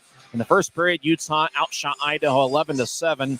According to the off-ice officials, the Grizz had 5 scoring chances and Idaho had 3. Steelheads won the face-off battle 9-7. Grizzlies had 11 hits to Idaho's 5. Utah had 5 giveaways, and Idaho had 4 in the first period. As I was mentioning to Tim a few minutes ago, the forward line of Aaron Aragon, Dylan Fitz, and Tyler Penner were outstanding in the first period. And watch out for them in the second. They're going to start the second period for the Grizzlies on the ice. Fitz, Aragon, and Penner. For Tyler Penner, he's certainly been an Iron Man for the Grizzlies. It's consecutive regular season game number 209. And for Dylan Fitz, he's certainly been hot with 11 goals in his last 15 games. And for Aaron Aragon, he wants to do some damage against his former team. The Three Musketeers on the ice to start for Idaho in the second period. Lyndon McCallum, Connor Milamak, and Jade Miller. Miller will take the face-off. Jake Murray and Nick Canati. Canati, the only starter for the Steelheads tonight in both the first and second period, whose last name doesn't start with an M. I guess, Thompson doesn't start with an M either. As the Steelheads lead 1-0, we'll see what the second period brings. And as we mentioned, Idaho has a plus 43 in these second periods this season. In the first and third periods, Idaho's goal differential is just plus 3. For the Grizzlies, the third periods have been their best of this season. And as the referee, Hunter Mottinger, is talking things over with the scores table. 20 minutes are put on the stadium scoreboard clock here at Maverik Center. Same teams on Friday night. Make sure to get your tickets to UtahGrizzlies.com. It's going to be an AFCU Friday, where tickets start just $10 when you pay using your AFCU debit or credit card at the Maverik Center box office. And Saturday is going to be a fun one as well. Grizzlies will be skating from left to right as we see it from high atop section 114. Idaho from right to left is a draw won by the Steelheads. Nick Canati will bounce it off of Aragon as action in the Steelhead zone. Aragon drops it for Fitz. Fitz overskates it. Lyndon McCallum ahead and a bounce off the skate of Milomac. Right side, Stucker wraps it around the boards, cut off by Thompson behind his net. He's got green pads, kind of Dallas Stars theme. That's the affiliate of the Steelheads. As the puck lifts to neutralize, Fitz pushes a Steelhead near Utah's bench. Aragon looking nearby. Canati takes the puck out of the pile. He gets it across to Jake Murray. Ahead towards Milomac. He has a tap off his stick.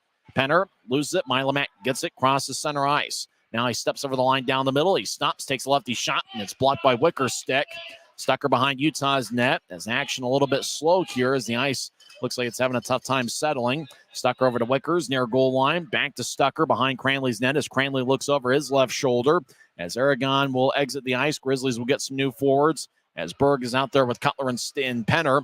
As Penner will leave for Stapley here soon. As Berg back in his own zone. And Stapley replaces Penner. As Idaho left side, Wade Murphy one-timer goes wide as he didn't get all of it. Murphy has 24 goals this season. Far side, Adam Berg ahead to Stapley. Tapped off a stick, and it goes back to Robbie Stucker, left wing across the center ice. So push it ahead to Cutler. Cutler over the line, skis towards the far circle, centers that to Stapley. Shot saved by Thompson, but what a pass by Brandon Cutler. As Idaho near side. Merchant crosses center. Steps over the line, skates towards the near circle. Take a lefty shot that goes high as it ricochets off the stanchion towards Cranley. And Wesley will wobble it towards the far corner. Now it goes back to Wesley, the Grizzlies captain. Ahead towards center ice is picked off by Mastrodonato. Near circle he gets it. He'll take a righty shot. Saved by Cranley in the butterfly position. Stucker over to Wesley near side as Wesley will lift it in the air. It ricochets in Steelheads territory as Idaho gathers it in their own zone. Rodzinski ahead to Kawaguchi. It flubs off his stick and flies into the Grizzlies zone as Cranley over to Wesley, who advances it to Bokaj, who skates along the right wing, 2-on-2. He steps over the line, skates towards the near circle, take a righty shot. Stick saved by Thompson. Puck to the left point. Mayhew centers it. It's taken away by a Steelhead, and that's Reese Harsh, the goal scorer. Harsh dances around the far side, and still Saucer ahead to White, who gets to center ice. He threw it between his legs. It bounced off a Gallant skate. As Burke near the Grizzlies bench gets a one-handed leg. Burke gets it back, and he'll throw it in. As right wing Bokaj gets it off the boards. Trying to center it, but the puck stays towards Bokaj. He dances around the near corner. Bokaj around the net to the far side. Takes a righty shot. Saved by Thompson. And he holds on as Utah's had some good looks here to start the second period. And they have been robbed by Brian Thompson, who appears to have his A game.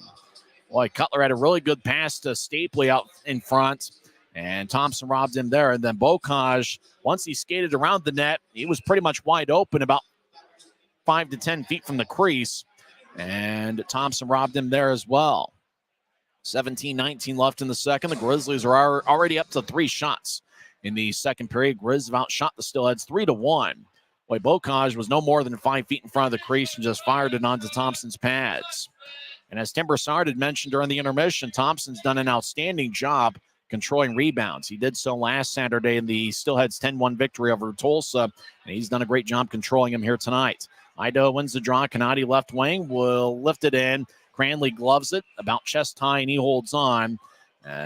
Skating towards the net was a Steelhead, and that was I believe, our Curry. I need some new glasses. Our Curry was skating towards Cranley, and Cranley couldn't go anywhere with the puck. As both teams will reshuffle the deck as Aaron Aragon's out there with Fitz and Penner. Defensively, it's Keone Teixeira and Quinn Wickers. 17:09 left in the second period. Idaho still leads 1-0. As a draw near circle, won by Utah. Fitz over to Aragon left side. Aragon gets the center ice. He gets blasted by Canati as the puck lifts deep in the Steelhead zone.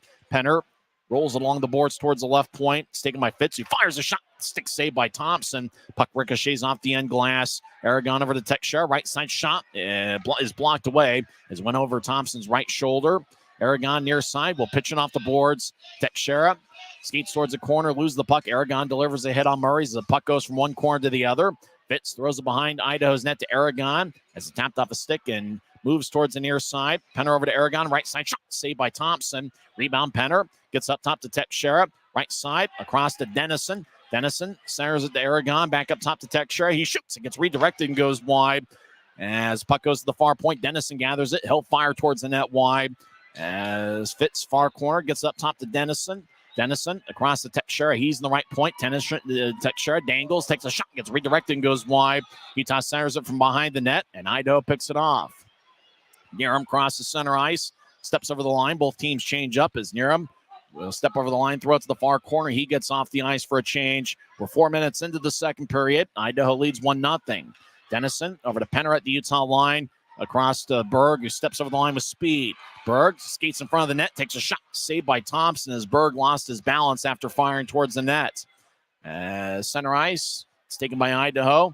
As Milomack will tap it off the near boards. Wickers near side as the referee jumps out of the way.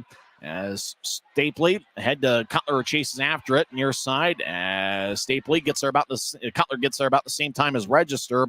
Now center ice, Stucker lifts it high into the air as the puck hit the opposite of the far corner, deep in the Steelhead zone. Cutler pushes across to Stapley. He's on the right side. He feeds it up top. Wickers left side, takes a lefty shot, saved by Thompson, and he holds on with 15-12 left in the second. Like good puck movement and good player movement by the Grizzlies. They've really done everything except for get a goal here in the first 25 minutes of play. As Thompson's really been outstanding in net. Grizzlies have just about doubled up the Steelheads in shots, 17-9. That's a bit unusual. I mean, Idaho is a team that takes a ton of shots, 36.1 per game. They allow 32.5, which is around the middle of the pack in the league. Draws in the far circle. Stapley will take it against A.J. White. Off the drop, rolls to Thompson, who covers up. He tried to kind of push the puck towards the near corner, but the whistle blew quickly. 15-10 left in the second. This draw is going to come back towards the far circle. Stapley will take it once again against Idaho captain A.J. White. Draw won by Idaho. Radzinski gets it taken away by Luke Manning. Over to Stapley. Far side, he collides shoulders with Murphy. As Radzinski gets the puck, he'll fire it off the end boards. It's taken by Messner for Utah. He centers it out in front, and Manning couldn't handle it. Idaho moves it out to center. As puck going into the Grizzly zone, Wesley will tap it back to center ice. Harsh across to Murphy, who skates along the right wing. He gets to center ice. White gathers the puck and he'll throw it in. As Cranley feeds it to the far corner. As a big-time hit on the far side, delivered by a Steelhead on Kyle Mayhew. As Murphy keeps it in, and he'll fire it to the far corner. Wesley gathers the puck. His father, Glenn Wesley, is in attendance tonight. Glenn Wesley played in 20 different NHL seasons. New try, Stapley will advance it, but it goes to the Steelheads at their blue line. Left wing pass to White, who taps it off to Messner. Messner gets held up by White, no call. Referee's going to let them play tonight. Burke skates around the net to the far side, lays it for Mayhew, or make that Messner over to Mayhew, right point. Mayhew gets pushed by Kawaguchi and gets divorced in the puck. White diagonals it to the right for Mastro Donato, who skates towards his left. He crosses center ice. Mastro Donato, great speed. Splits everybody on the Grizzlies defense, but loses the puck as it glides towards Cranley, who covers up. Mastro Donato tried to split about 5 Grizzlies like he was Danny Ainge in the Sweet 16 back in 1981. But he lost the puck and Cranley covers up. 13:57 left in the second. It's still Idaho 1, Utah 0. Nobody has scored here so far in the second period, and you can still make your bid for the Optum first goal of the game. This is the Grizzlies Hockey Network. At Black Bear Diner, you always get more. More choice, more amazing food, more value, from huge breakfasts to delicious lunches and hearty dinners. Black Bear Diner has more for you. So get more when you want it, the way you want it, and get it today. Good old-fashioned family food, Black Bear Diner. Black Bear Diner. When you pay with the Nitro card at Maverik, you always save 10 cents or more on fuel every gallon, every day. And you could save a whole lot more thanks to Nitro Best Price. Pick up a Nitro card and upgrade your Adventure Club account today.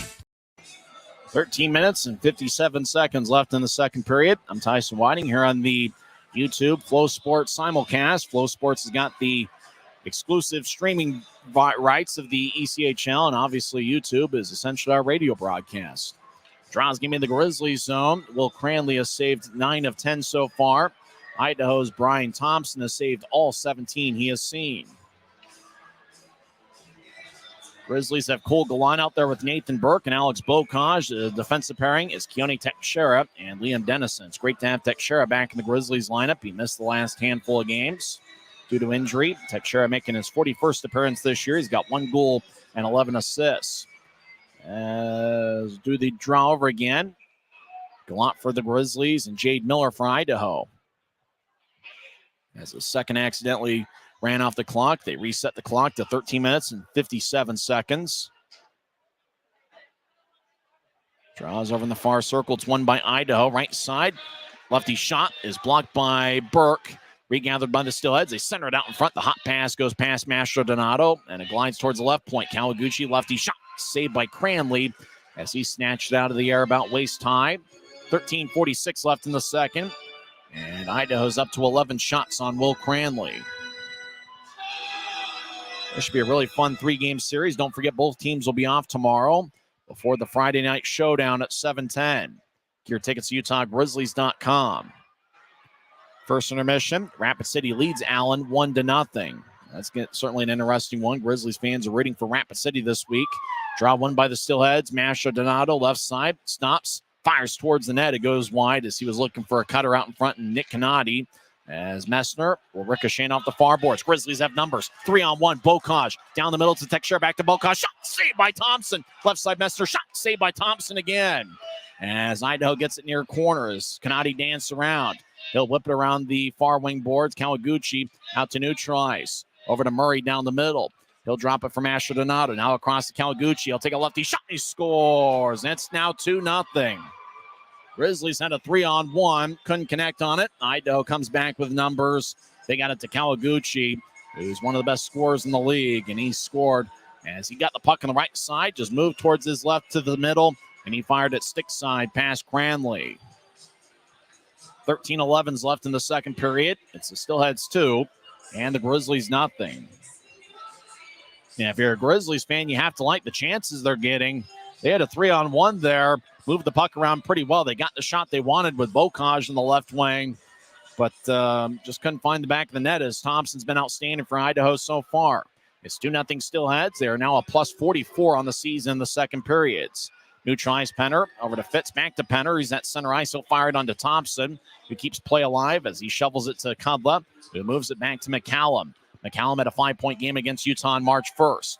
As Milomac will dump it in. Milomac in his first game against the Grizzlies, 4th game as a pro. He played in all 3 games last week against Tulsa. As Grizzlies at the far goal line, throw it around their net to Stucker. Grizzlies spread the ice as Stucker will advance it ahead. And a bounce off a Kudla stick, and it glides deep into the Steelhead zone as Grizzlies will get some new skaters on the ice. Fitz delivers a hit behind Idaho's net, but Register will saucer it across. Pass goes tape to Kudla. As Kudla angles it to the left, he got redirected by McCallum at neutralize, no icing as the Steelheads switch up forwards. Near side, Robbie Stucker gets hacked from behind by our Curry. Stucker holds his ground as he tried to pitch it to the left. It bounced off of Near circle, skates in, he'll take a righty shot, and he scores. He faked to his left, went back to his right, and it's now a 3-0 game. As Willie Nerum gets his 7th of the year, as Stucker looking towards the bench, and that's one he'd probably like to have back as he bounced it off of Nerum, who got the puck. Just kind of moved to his left initially, then went back to his right and fired it over Will Cranley's left shoulder. So 2 quick goals for the Steelheads. Kawaguchi, 6:49 into the second, and less than 2 minutes later, it's Willie Nerum scoring. It was actually 1 minute and 4 seconds later, unassisted, as Nerum picks up his 16th of the year. It's 3-0 Steelheads. The Grizzlies win the draw as Wesley across to Mayhew left side. Mayhew gets to center ice as he dances around, skates towards the near boards, and he backhands it in deep. Grizzlies skating from left to right here in the period as Thompson wheels it along the boards towards the near side. It gets cut off in the corner. Idaho with chipping off a stanchion. Wesley one-hands it ahead, but it's taken by Idaho. 3-on-2. Marchant moves to the right side. Idaho will kick it off for Zinski's skate And the puck ends up with Messner, who saucered ahead. The puck got air under it. Idaho taps it waist high as Merchant regains the line. Skeets towards his right. Hot pass connects. Righty shot saved by Cranley. As the shot was taken by Wade Murphy. What a hot pass onto Murphy, who gathered it in the right side. Took a quick shot, but Cranley made a glove save with 11:30 left in the second. Idaho's one of those teams. They'll score in bunches, and it's one of those where, kind of like a lot of the good teams, if you make a mistake, they're going to make you pay. The Steelheads have 3 goals on 13 shots here in the series opener. Grizzlies have been a good come-from-behind team here at Maverik Center this season. They're certainly going to need to be that way here tonight. Gallant will take the draw against Willie Nerum. Nerum goes 6'4" and 225 pounds. Draw one by Idaho. Nick Canati, right point, will throw it to the corner, rolls towards the net, and the puck ends up drifting to the left point. Murray feeds to his right for Canati, who lays it back to Murray, who skates towards the right wing. Murray now in the far circle. He stops in the corner, gets up top to our Curry. He'll skate towards his left high slot, and the shot gets redirected by Pelton Bice as it taps off the glass. Idaho rolls along the near boards for our Curry, who danced around the left point. He's challenged by Burke. Puck goes out to center ice. Good defensive work by Nathan Burke. Gallant trying to get it from Bocage and just couldn't reach it. As it still heads back in their own end, angle it to the right. Pass connects to Canati. Now Canati trying to locate it as he steps over the line. Puck drifts towards the near side as it wobbles outside like a spinning top. Nerum feeds into the near corner. It's taken by Teixeira. Ahead to Bocage, who has it tap off his stick as he got divorced from the puck back from Nerum. Now Bocage gets it back. Skates down the middle. He'll move it to his right for Stapley, who gets it back to Bocage. Bocage wraps it around the boards. Wicker's far side skates towards the corner. Puck deep in the Steelhead zone as Berg gets pushed in the side by Kudla and gets the puck taken away from him. Our Curry lifts it high into the air. Puck bounces near the Grizzlies bench near Bocage. Bocage will advance it ahead, but it's taken by the Steelheads in their own end. They feed it across as Idaho. Willie Nerum throws it back behind Idaho's net, dancing around his register. He'll back-end it ahead as the Steelheads throw it to center ice for Nerum. Nerum over the line, right side. He gets held up by Mayhew. Pass towards the middle is picked up by Cutler. Cutler skates towards the left wing with speed. Cutler will wrap it around the boards as Cutler did an outstanding job taking away the shooting angle for Cutler. Near side, Kawaguchi feeds it to center ice. The only guy there is Wickers. Wickers at the Utah line. Across to Mayhew as Grizzlies look like they've switched up the defensive pairings here. Berg lifts it in, right side. Puck bounces. Cutler gets it near the corner. Backhand shot saved by Thompson. Penner was net front, but the Steelheads were able to nudge it to the far side. Now back to the far corner for Penner. He'll drop it off. Nobody's home in particular. Berg will skate over there. Kudla ahead to Mastro Donato for Idaho. Ahead to register. He gets to center ice. Mayhew will poke it back towards Steelheads territory. Mastro Donato gets it for Idaho at his blue line. He'll move it across as Kudla will race slowly towards neutral ice, almost looking like a player in the third game in 3 days would skate. Ahead to White, who dumps it in as Kudla and Register come off the ice. Penner behind his net, throws it towards Wesley. Wesley dances around the far side, now reverses and skates back towards center ice. Wesley, left wing, over to Penner, across center ice. He'll skip it towards the near corner. Puck goes to Jade Miller, near goal line. He'll get to Rodzinski. He rolls it along for McCallum.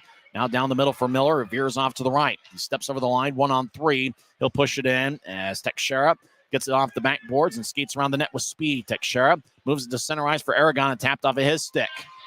Fits in the right wing over the line. Gets it towards Aragon, and Idaho clears it back to center. Liam Dennison moves the right wing pass to Fitz across center ice. Fitz lofts it in. Manning chasing after it. Far side. Manning gets it. Wraparound shot. Saved by Aragon. He'll take a shot. He scores! Manning to Aragon to the back of the net. And the Grizzlies have cut into the lead. It's now a 3-1 game. Aaron Aragon gets his 10th in a Utah uniform and 12th overall this season. Luke Manning's going to get his second assist as a pro. The fans at Maverik Center have something to cheer about. And for the Grizzlies fans, they hope it's the start of a comeback bid. As Manning had the puck, he skated around Idaho's net looking for a wraparound. He got cut off as the puck ended up about 10 feet in front of the crease to Aragon. Aragon fired it past Brian Thompson for the Grizzlies' first goal. So Aaron Aragon is the Optum first goal of the game score for Utah. It's 3-1 Idaho, but the Grizzlies have some momentum. Idaho wins the draw. They dump it in. Cranley throws to the far corner. Puck hippity hops onto Wickers as Messner near side. He gets the puck. He'll loft at the center ice near the Idaho bench. Merchant over there. Skating's Murphy to join the play as they continue to battle. Now Manning comes out of the pile with the puck. He gets it across to Dennison. Dennison moves the left wing pass to Wickers. He gets across the line. Wickers will skip it in. Cutler chases after it. He holds up a stillhead from behind as the puck squirts towards the near side. Dennison back towards Messner, who moves it across to Cutler, who's got 31 goals this season. Up top to Wickers, left side. He keeps the line, throws it in deep. As right side, Messner will bank it for Cutler. Cutler's over in the corner, skates back towards the near point. It's taken away. Murray head to Bice, 2-on-2. Bice throws it towards the middle. Now back to Bice. Will take a lefty shot, and he scores. And it's now a 4-1 game as puck was on the left side. They got it across to Murphy. Murphy back to Bice. The pass went tape to tape. And it's now 4 goals on 15 shots. And with that, Dante Januzzi takes off the dad hat, and he's going to put on a helmet. Dante Januzzi is going to enter the game, replacing Cranley. As Bice, once he got the pass from Murphy, he was just all alone along the left wing. As Bice gets his 16th of the year. As before the next draw, Dante Januzzi will step over the boards, and he's going to replace Will Cranley. Bice scores 12:43 into the second period with Murphy and Murray getting the assist. Wade Murphy and Jake Murray. Dante Januzzi is in net for the 29th time this season. He's got a record of 12-16 with 1 shutout, a 3.54 goals against average, and .894 save percentage. Idaho leads 4-1, even though the Grizzlies have outshot the Steelheads 22-15. Grizzlies win the draw. Mayhew gets the new tries. He crossed the red line left wing. Now he steps over the line. He'll wrap it around the boards. Gallant in the area. Tries to cut in front of Kawaguchi. Gallant does. Throws it back to the far corner. Mayhew gallops after it. He gets there before Mastro Donato.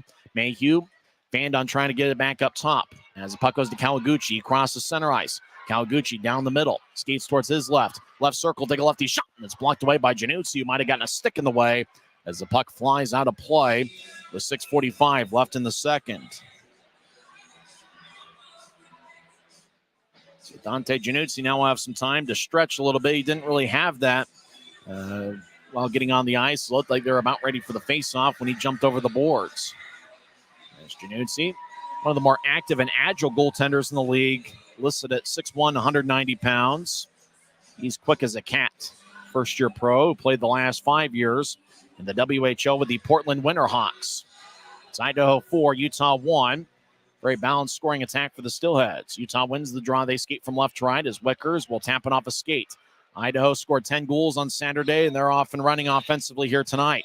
Kawaguchi wraps it around the boards towards the far side. Cutler on the right point gets it. They'll get it to White. Bouncing puck as White skips it towards Mastro Donato, far corner. Mastro Donato feeds it back to the near side. Along the boards, Cutler lifts it high into the air. It's gloved and dropped by A.J. White. It looks like he's clean shaven. Normally would sport a beard. Grizzlies, Quinn Wickers has it back at his line. Ahead to Stapley. Stapley glides towards his right and pushes ahead to Berg, who left wings it out to Cutler. Cutler gathers it, skates around Register as Cutler gets a good shoulder check from the Steelhead. Register battles with Berg in the far corner. Puck goes to Stapley behind the net towards the near side. Stapley gets held up, trying to locate it. He's battling with White. Now Stapley over in the near corner continues his battle with White. Taking the puck as Berg. He gets up top to Cutler. Slot shot saved by Thompson. Puck is bobbled. Stapley shot saved by Thompson again. Kawaguchi near side moves it ahead. Chasing after it's Willie Niram. And icing's negated. Boy, Niram's got pretty good speed for a guy 6'4" and 225. Idaho reshuffles the deck. Niram gets to Register across towards our Curry. And still tapping off the backboards towards the near side. It's taken by Wickers, who will lift it out to center ice. Radzinski gathers it back in his zone. Near side, he'll push a pass directly ahead to our Curry. Our Curry over the line, skips to the near corner. As big collision, Niram over there. Now left side shot goes wide, taken by Jade Miller from the near circle. Now the puck's in the right point. They feed it to the circle for Miller, who gets over to Radzinski. Elmer Fudd here at Maverik Center. Radzinski left side shot goes wide. Niram in the right point. Will toss it off the end boards. Miller chases after it. As it's certainly Miller time here at Maverik Center. Grizzlies hockey brought to you by Bud White. As left side, Hirsch, who scored the first goal of the game, gets on two knees. He'll feed it to McCallum. Now across the bounces off of Mayhew back to McCallum. as he tried to center to Arcuri. Fitz picked it off. Fitz ends up clearing the line. Harsh tried to keep it in, but couldn't. And offside are the Steelheads with 4:37 left in the second. It's Idaho 4, Utah 1. The Optum first goal of the game scorer for the Grizz was Aaron Aragon, and Luke Manning ended up with an assist. We'll come back and finish up the second period as the Steelheads have a 3-goal lead. This is the Grizzlies Hockey Network. From commercial to recreational truck accessories, Mountain Land Truck Outfitters has got what you need. Flatbeds, spray and bed liners, lifts and leveling kits, wheels and tires. Mountain Land Truck Outfitters proudly uses a brand you know and trust. And with our experienced, knowledgeable, and friendly staff, your visit here will be informative and enjoyable. Stop into our convenient location in Provo at 265 South 100 West or call 801-225-4637 to get a quote for your fleet or individual truck. When you pay with the Nitro card at Maverik, you always save 10 cents or more on fuel every gallon, every day. And you could save a whole lot more thanks to Nitro Best Price. Pick up a Nitro card and upgrade your Adventure Club account today.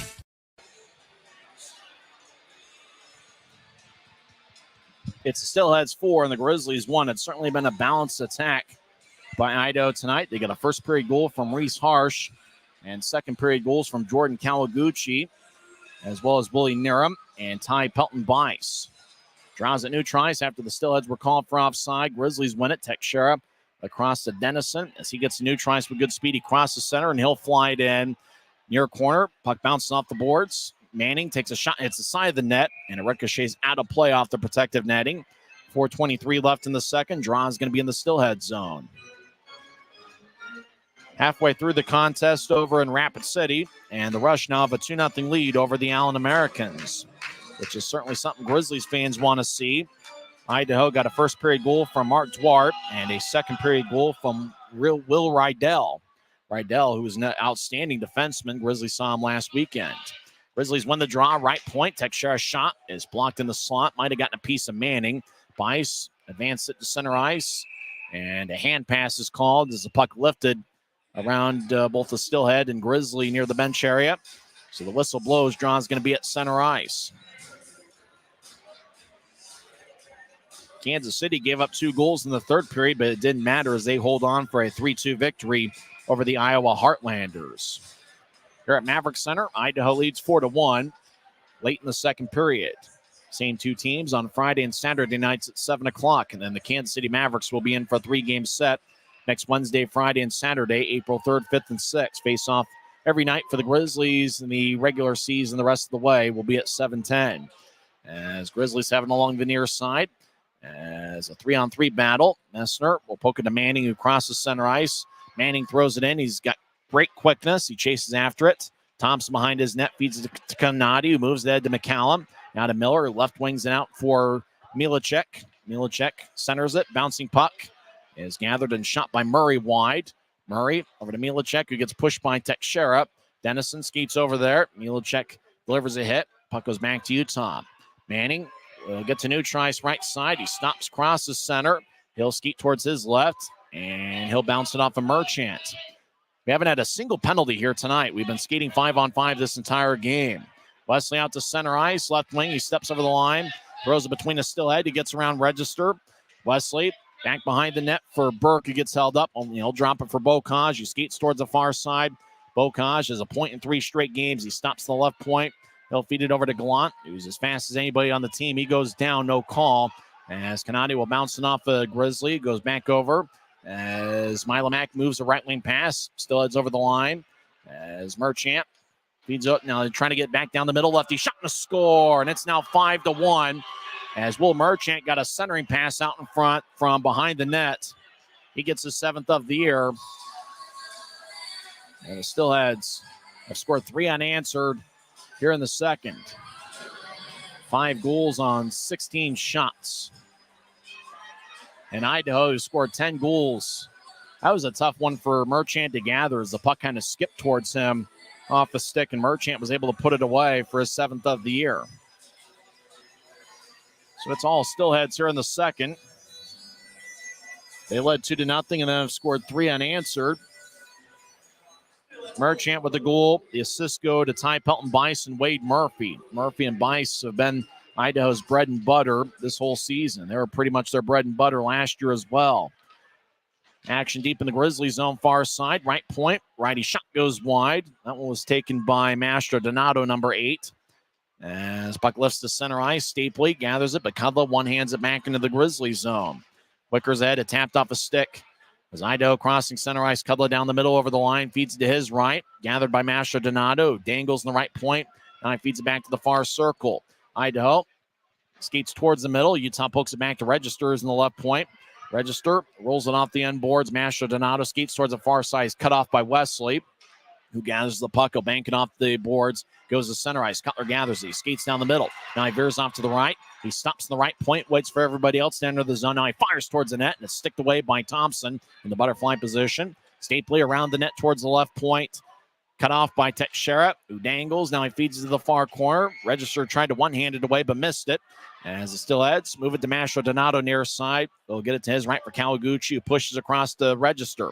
Register gets to center ice. He fires onto Januzzi, who snatched it shoulder high, and he drops it immediately to keep the play alive. Teixeira will tap it off of Mayhew skate. It goes to Penner at neutral ice. Penner drops it for Mayhew, gets to center ice. Tapped off a Steelhead stick. White pushes ahead, but not very far as Penner gets to center ice, and he'll lift it in. As Idaho chasing after it, Reese Harsh, the first of 5 goal scorers for Idaho. Head his pass is picked off by Fitz. Grizzlies in the attack zone. High slot. Mayhew skates towards the right side. He'll backhand it off the far boards for Fitz. He's in the left point. Fitz fires towards the net, and it's blocked by Mayhew. Gathers it. Fires towards the net. He scores! What a crafty shot by Kyle Mayhew, who gathered the puck in the slot and just said, what the heck, I'll fire towards the net. And Mayhew gets his 14th of the season. And it's now a 5-2 game. Mayhew kind of did the Michael Jordan shrug, like, right place, right time, I guess. As Kyle Mayhew laughing it off with Keone Teixeira as he gets his 14th of the year. So that breaks a string of 3 unanswered by the Steelheads. Very innocent-looking shot. He gathered it, and was just like, yeah, I'll fire towards the net. You never know what's going to happen. Boy, puck had eyes. They had the perfect accuracy. Kyle Mayhew, one of the best scoring defensemen in the league. Grizzlies won the draw at center ice. They'll lift it in. As it's now 5-2 Idaho. As the Steelheads get to neutral ice. Poked away by Messner. As Nick Canati will tattoo it off the near boards. Goes towards Milomac, who overskates it. Messner tried to dump it in. Referee got in the way. Cutler over to Manning, who steps over the line right side. Manning gets pushed along the boards by McCallum as he goes down.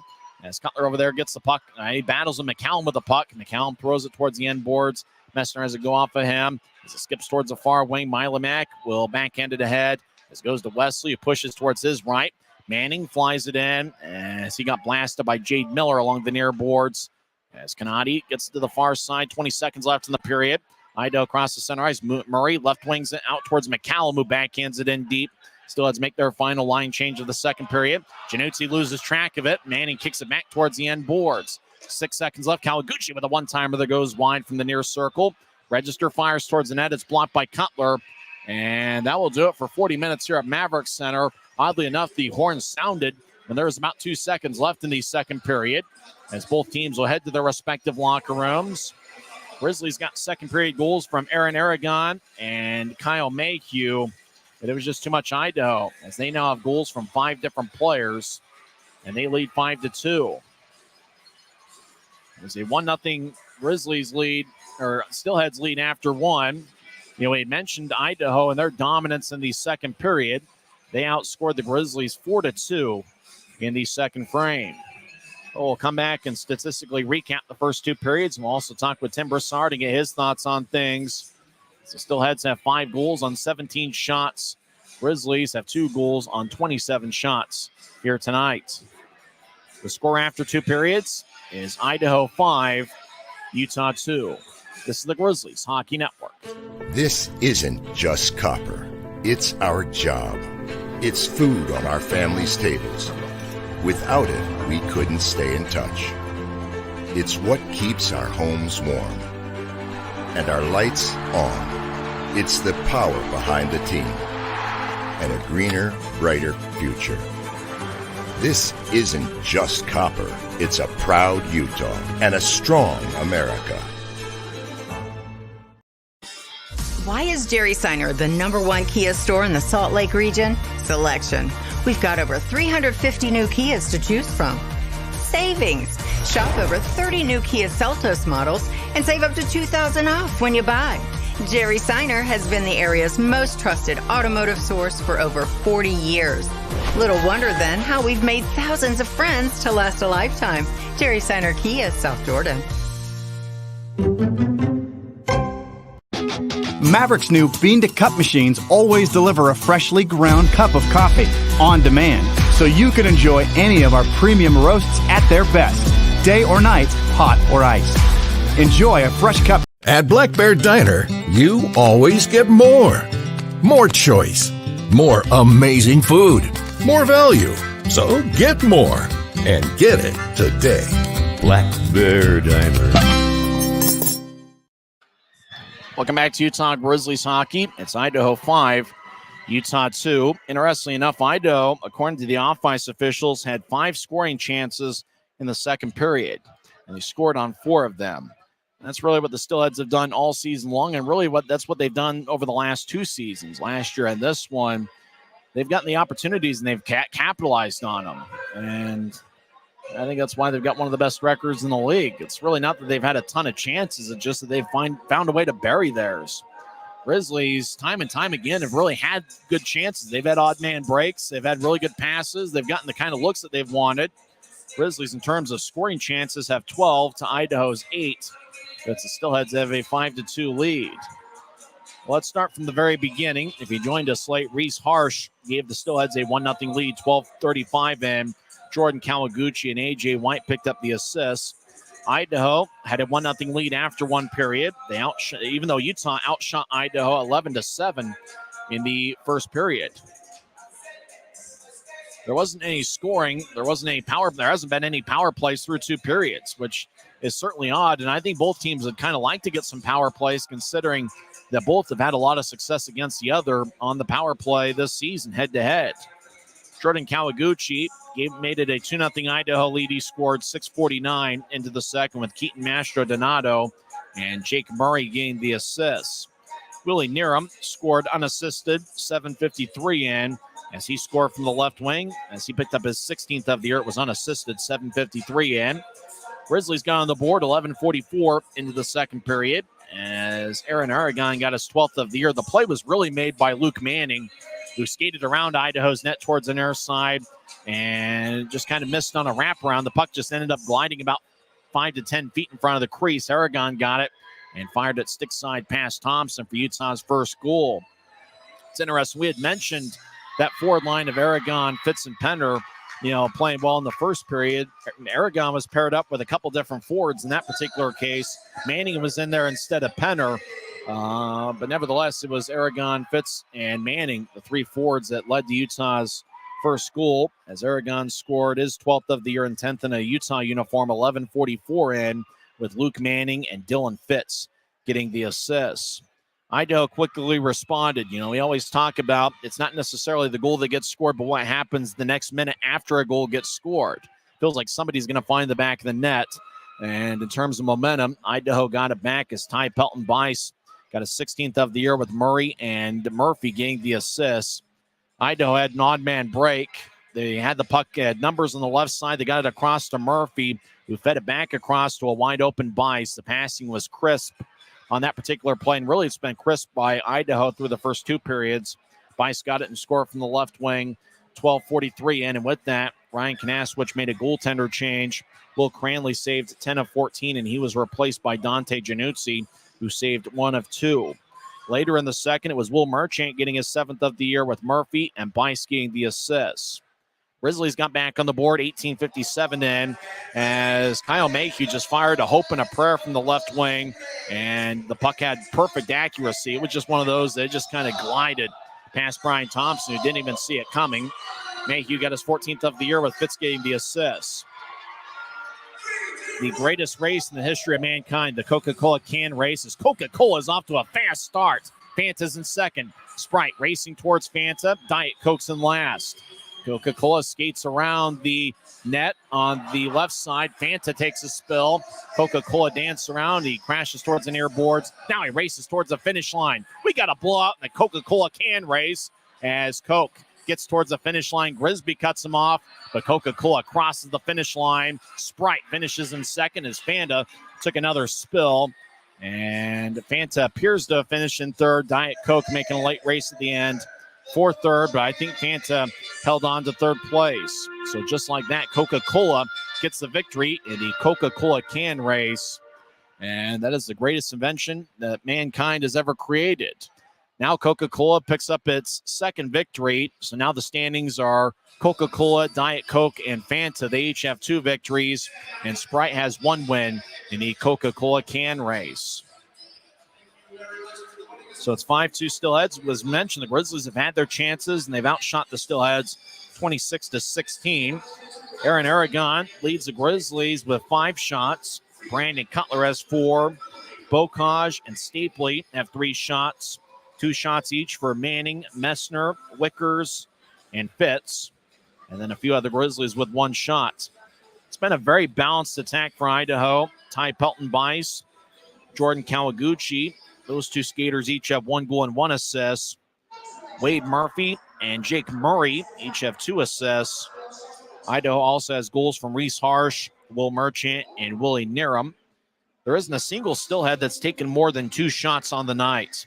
Mastro Donato, Milomac, Pelton-Bice, McCallum, and Kawaguchi each have 2 shots to tie for the Steelheads lead.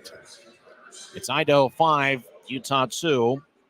We'll see what the third period has in store. Remember the Grizzlies over the last 28 games. I know it's kind of a weird sample size, but the Grizzlies over the last 28 games are a plus 17 in the goal differential in the third. So they've outscored opponents 44-27. We've seen some crazy third period comebacks. Obviously here about 11 days ago, it was the Military Night Miracle. Who knows? Maybe the Grizzlies have one of those in store. They've certainly had their scoring chances. They've had their looks through 2 periods. But it's Idaho that has a 5-2 lead. When we come back, we'll talk with Tim Broussard to get his thoughts on what he saw in the second period. We do have some good news. If you're a Grizzlies fan, late second period, Rapid City leads Allen 4-0. As the Rush scored 1 goal in the first, and they now have 3 in the second. As Rapid City has goals from Mark Dwart, Will Rydell, Brett Gravel, and Parker Bowman. It's Rapid City 4, Allen 0 late in the second period. So the scoreboard watching is going in the Grizzlies' favor here tonight. When we come back, we'll talk with Tim on the other side. It's Idaho 5, Utah 2. This is the Grizzlies Hockey Network. Thanks to Les Schwab Tires, I'm a confident backseat driver, but Mom's a little stressed about spending. Remember, breathe in. Now watch your speed and breathe out.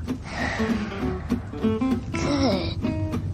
Even though we're watching our wallets, Les Schwab is still watching out for our safety. So turn here. Help keep drivers and backseat drivers safe with Les Schwab Tires. I see the season ticket holders. By the way, shout out to Nadine Hellowell. She gave me some Chick-fil-A here before the game tonight. You know, it's kind of like a buffet. You know, Nick Hayes gave us some churros, and between that and the Chick-fil-A, Pressboro looks like a buffet table some nights here about 6:30 in the evening. We love our season ticket holders and we love our fans. So it's like having our own little subsection of food right down here. That's right. Hey, we'll take it, but I certainly could use the diet foods. Right. Right. Well, Idaho's really put on a passing clinic. They have really passed the puck pretty well. There was a turning point, though. The Grizzlies had a 3-on-1, and I thought they got the look they wanted. They got the puck down the middle and then fed it right back to Bocage, one of their best shooters, if not the Grizzlies' best shooter. Thompson made a save, and then Rapid City, they're up 4-0 against Allen, by the way, but Idaho came back the other end, got an odd man break, and scored of their own. That kind of felt like a turning point to me. What about you? Agreed. That was at the 13-20 mark. That was the second. That was Idaho's second goal of the night. Yep. And you know, hats off to Thompson. Thompson's been playing, you know, lights out, and darn it if he's not so confident and calm and passive. I'm like, dude, make it look like you've got Bocage barreling down on you. Yeah. You know, and no, he's just going to kick it out to the side and start a 3-on-1 the other way. You know, everything is going Idaho's way, and the other note on here was the scoring chances versus shots. You don't need shots if you're getting those scoring chances like they are. And then on top of that, they're burying it. So, what a frustrating period to be a Grizzlies fan. Especially since I think the Grizzlies got a lot of the looks they wanted. You bet they did. The high quality shot they had, relatively decent passing down low. Other places on the ice we won't talk about yet, but down low they got what they wanted. They had a couple of wraparound chances before the one that we scored with Aragon, and so that by the way, let's talk about that.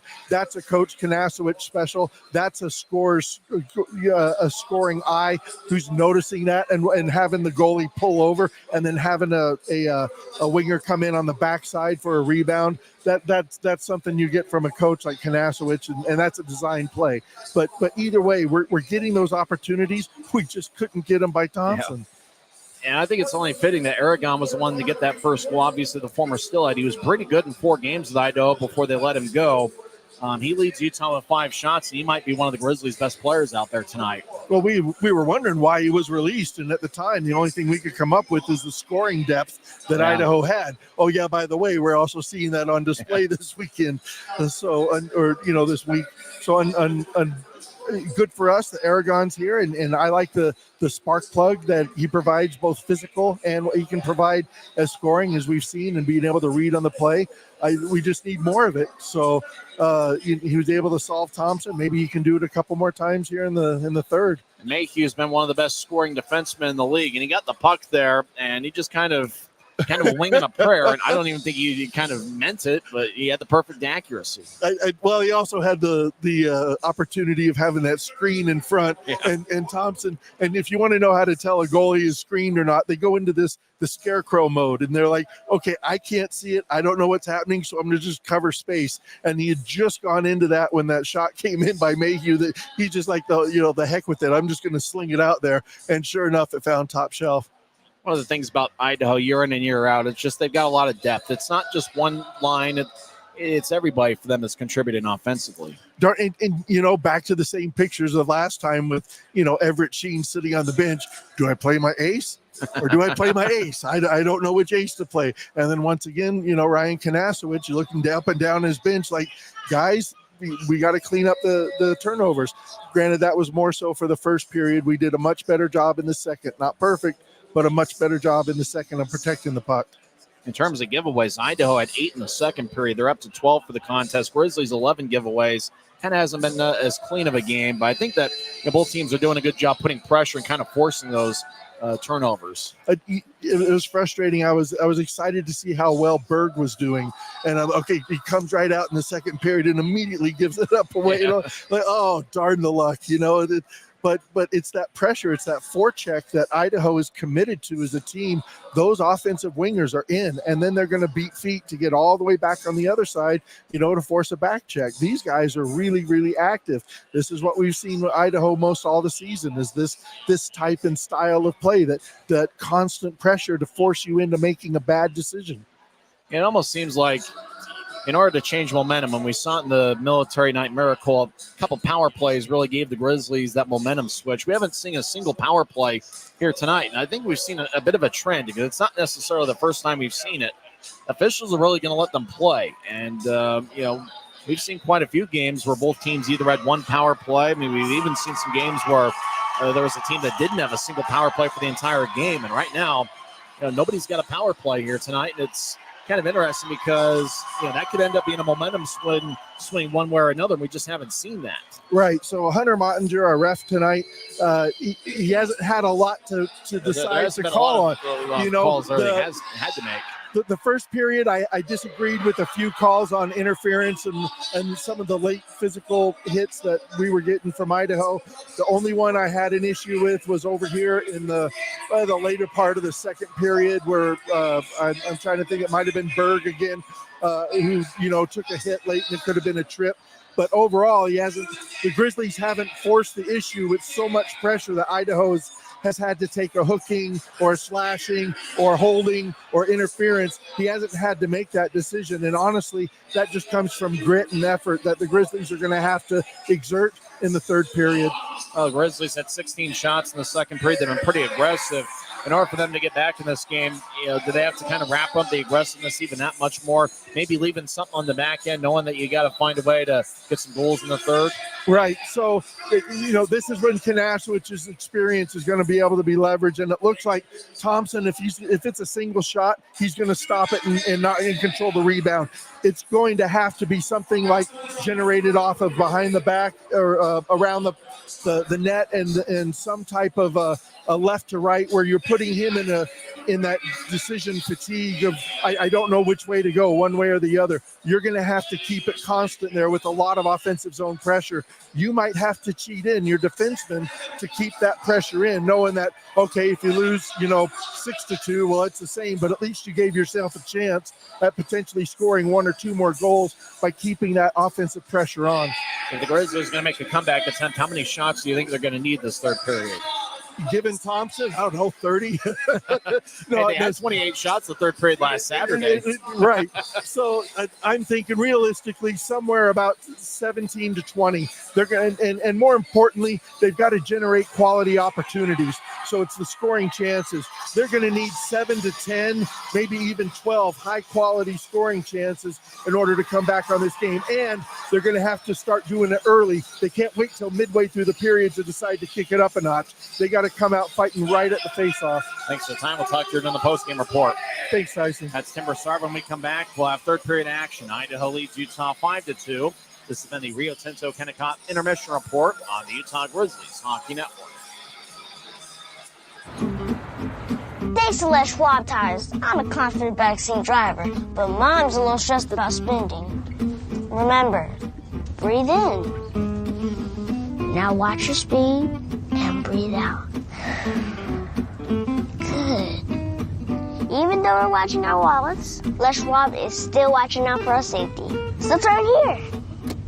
Help keep drivers and backseat drivers safe with Les Schwab tires. Welcome back to Utah Grizzlies hockey. I'm Tyson Whiting. We'll see if the Grizzlies have a comeback in them. They've been a strong third period come-from-behind team, especially here at Maverik Center. As looks like the referee and one of the linesmen are looking at a tablet. I think they've been having some issues with the clock here at Maverik Center. As it's the first of a three-game set. Both teams will meet on Friday and Saturday nights at 7:10. As tomorrow will be an off day, as the Grizzlies begin 3 games in a 4-day stretch against Idaho. And then next week is a 3-game set against the Kansas City Mavericks, who are in first place. They've got the best record in the league. Kansas City won 3-2 against Iowa tonight. As looks like they're still working on the clock issues as the Steelheads have a 5-2 lead. Grizzlies have outshot Idaho 27-17.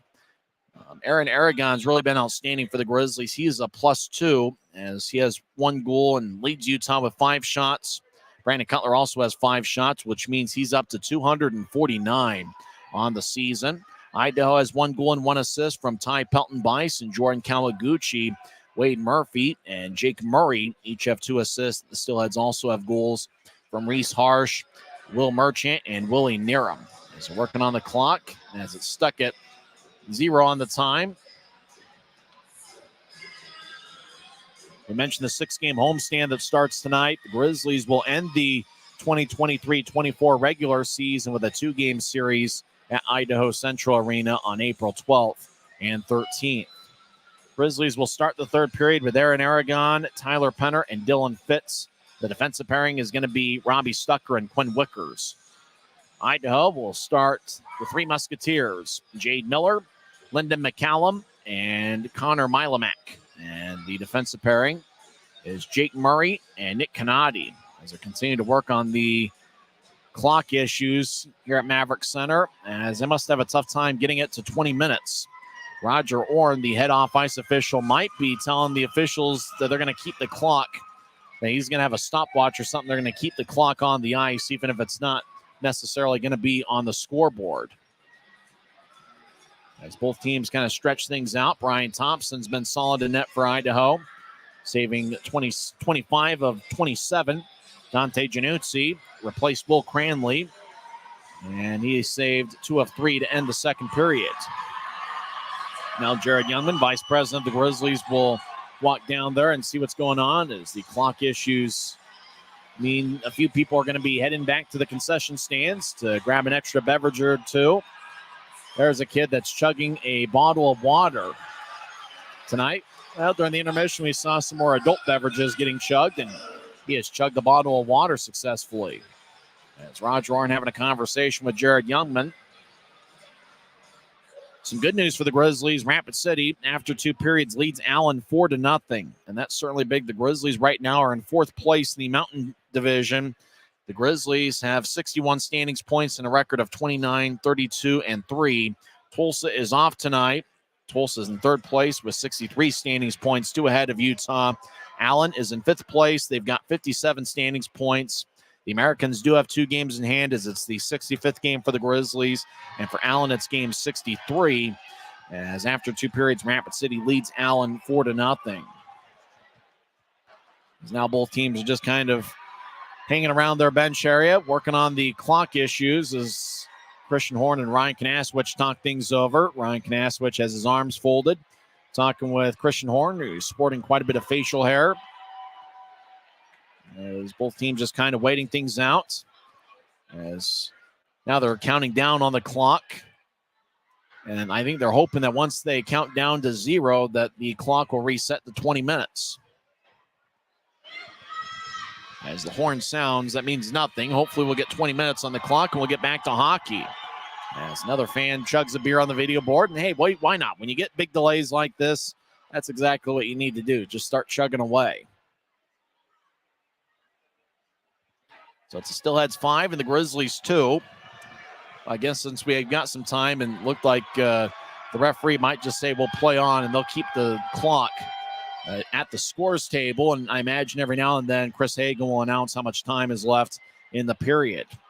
As Hunter Mottinger, who's done a pretty good job tonight. He hasn't called any penalties, and there haven't been many that should be called.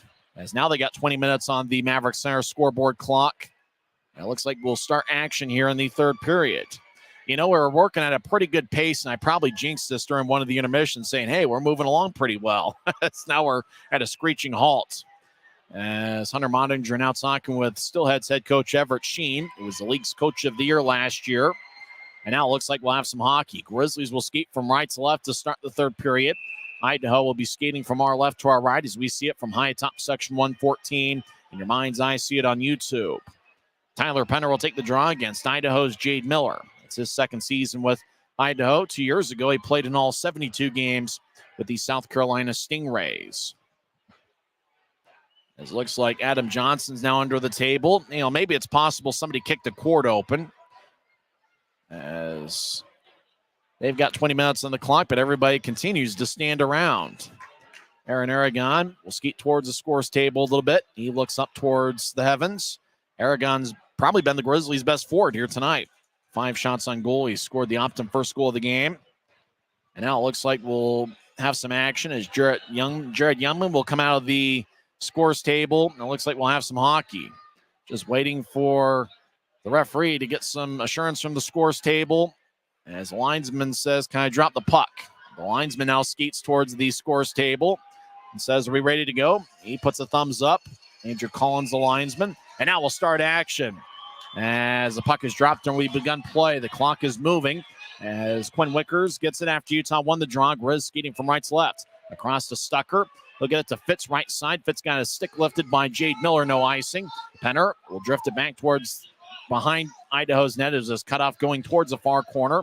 Wickers left side, dances around. He falls down. He pokes it away, though, making sure McCallum couldn't get a breakaway. Boy, Wickers did a good job getting a stick in the way, making sure McCallum didn't get a breakaway. Grizzlies dumping in deep. Aragon near side as Penner avoids Canati. Penner towards the far side, trying to get to Fitz. It stays along the end boards. Canati around his net towards the near side. He'll push it along the boards. Now up top, Aragon keeps it in. He'll get to Mayhew. They're trying to get back to Fitz. He glances off a stick and goes towards the Grizzlies zone. As the Steelheads make their first line change of the 3rd period, Grizzlies will follow with the first of their own. As we're 55 seconds into the 3rd period, Idaho leads 5-2. Wesley had to Stapley across the center ice with speed. He'll step over the line and skate towards the near corner. He stops, pivots, and he goes down. As the puck lines along the far side, Wesley hustles after it to keep it in. He'll throw it in deep. Berg, far corner, battles with Register. Kudla took it away. He'll chip it towards the near side as Wade Murphy races to neutralize. He tried to get it ahead to Merchant. It's tapped by Mayhew. Cutler gets it back. He'll skate towards the near corner. Cutler centers out front to Berg, but the pass is behind him. Right point, Dennison over towards Cutler, skates towards his left. He's trying to get to Stapley. Cutler takes it away, and he'll ladle it towards neutral ice. Now it goes back to Cutler, who moves it across the register slowly. As the Steelheads will get new forwards on the ice as Pelton Bice and Murphy leave. Now Merchant will leave as well as Matt Register hangs behind his own net. 18-12 and counting left in the third. Idaho leads 5-2. Left wing pass, bounces off of Mastro Donato. Stick, it goes back to the Grizzlies. Teixeira over to Dennison left side. He tries to move it ahead. It's sticked away by Kawaguchi back towards Dennison, who pushes across to Teixeira, far side. Tech skates around Utah's net towards the near side. He'll tattoo it off the near boards. It bounces off of Bocage. Keeping it in his White. He gets sandwiched towards the boards. Gallant stick breaks. He gets a new stick from Jackson Hibbert, the equipment manager. Far corner, Dennison in the Grizzly zone. He'll saucer it across to Teixeira, left side. Teixeira rolls it on to Januzzi, who covers up. 17:37 left in the third. Idaho leads 5-2. Next time you come to a Grizzlies game, make sure to go to the team store. Hats, t-shirts, souvenirs, all sorts of good stuff. Get them at the Grizzlies team store. Next time you come to a Grizzlies game. I know I got to get to the Grizzlies team store next time I come to a Grizzlies game, and that's going to be on Friday night. Grizzlies take on the Steelheads in the middle game of the three-game set. Grizzlies win the draw. Stucker throws to the far side for Nathan Burke over to Manning, who gets a new try, so push it to his left for Wickers, who couldn't reach it. Now he runs after it, gets it, and he'll throw it in. Thompson behind his net, feeds to the far side. Cutler over to Manning behind Idaho's net towards the near side. Now he stops, reverses back towards the far side. Manning gets to the right side for Stucker. I'll take a righty shot that goes wide. Puck along the near boards, goes out to center ice. Messner gathers it. Messner and Dennison were teammates at Merrimack. As Messner flies it in, it's gloved and dropped by Roman Radzinski. He gets it across center ice as Niram has a tap off his stick on a pass from Reese Harsh, who scored Idaho's first goal tonight. Idaho runs it down deep in their own end. Radzinski, who's one of the faster Steelheads, he gets around Penner. He'll feed a left wing pass, 3-on-3. Idaho left side, lefty shot goes wide.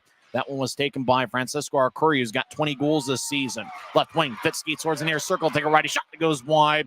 As puck lines towards the right point, Wesley, righty shot is blocked away by Thompson. Puck ends up behind his net. Penner skates towards the far side. He's now in the far circle, drops out for Wesley. Shot goes wide. Puck lines along the near boards. Mayhew gets to center ice as he'll bank it off the near boards for Penner.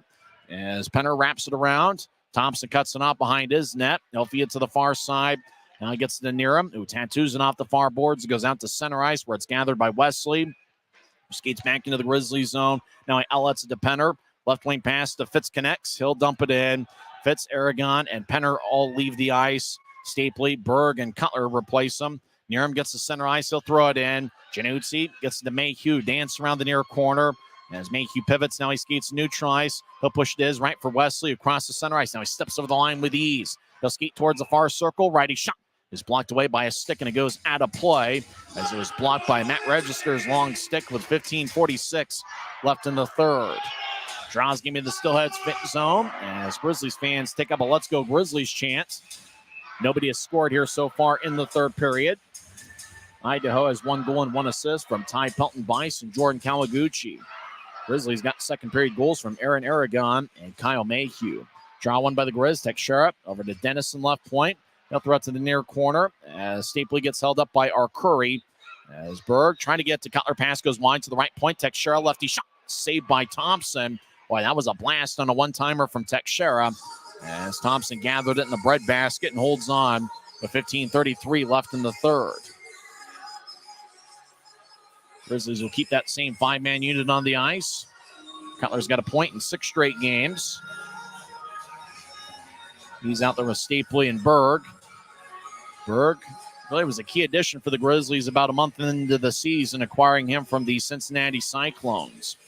Draw one by the Grizzlies. Teixeira right point. Gets the Cutler, who loses the puck in the high slot. As Register moves it ahead, it couldn't be reached by Idaho's Milomack. Milomack, whose father was a legend for the Steelheads, has his jersey retired at Idaho Central Mina. Left side, Miller across the center ice. He'll wrap it around the boards. Januzzi lets it go towards the near side. As Cutler fires towards the net, it's sticked away by Teixeira. Shot would have gone wide anyway. Cutler lifts it out to center ice. Idaho gets it back. Cutler at the center ice logo will fly it in. Januzzi gathers it and moves it towards Teixeira, who skates around Januzzi's net towards the far side. Now across to Dennison, who gets to Burke left wing. Ahead to Gallant, who skates down the middle. Now he steps over the line, skates towards the near circle. Backhand shot saved by Thompson. And the rebound goes to Idaho. Far side, Idaho will tap it off the far boards. Murphy chasing after it. Now it's taken by Merchant at center ice. He'll throw it in. Januzzi cuts it off along the far goal line. Wickers dances around. Grizzlies spread the ice as Wickers will drag it out to neutral ice. He'll get to center. Right wing, he'll feed it ahead. Grizzlies Bocage gets it across. Taps off the near boards. Wickers bouncing off of Murphy as the puck goes back to center ice. Stucker right wings it to Bocage near the Grizzlies bench. Bocage having a tough time handle it. Idaho throws it back to the Utah line where it's taken by Stucker. Across to Wickers. Left wing to Bocage as he steps over the line. Harsh delivers a hit. Idaho, far corner, will angle to the right. Looking for Bice. He couldn't get the skipping puck, and it's icing on the Steelheads. 13:58 is left in the third. Not many shots here so far in the third period. Grizzlies have 2, and Idaho has taken 1. As we're 6 minutes into the third period. Good Wednesday night crowd. Grizzlies have had some outstanding attendances here this season. Manning will take the draw. He's got Messner to his right and Stapley to his left.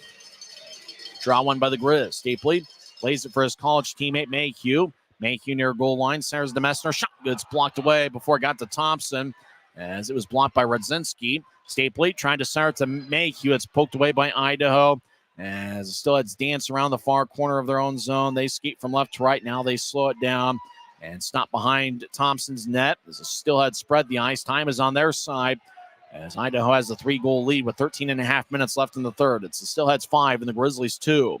Right wing pass to center ice, bounced off of White's stick. Manning pushes to the right side for Stapley. Grizzlies over the line. He gets to Messner. Messner gets pushed by Reese Harsh. Messner gets back to his feet, skates towards the point. Messner drops it off as the Steelheads flip behind to the air. Puck hippity ops to Josh Wesley at neutral ice. Ahead to Stapley. He skates down the middle, take a righty shot. Stick saved by Thompson. Rebound goes towards the near side. Idaho moves it ahead, but Mayhew keeps it in. He'll fire it off the backboards. Luke Manning wearing number 8, trying to start to Mayhew. He gets cut in front as the Steelheads will tap it off the near boards. Big time hit delivered by Aragon on Kawaguchi. Right side, White skates towards the net. He overskates. He's being challenged by Mayhew. White couldn't get a shot off. Kawaguchi backhand shot. What a save by Januzzi as he snatched it. As Januzzi, quick as a cat, makes his best save of the game. 12:42 left in the third. As Kawaguchi had a good look down the middle and a backhand shot. Januzzi just about did the splits and made a glove save.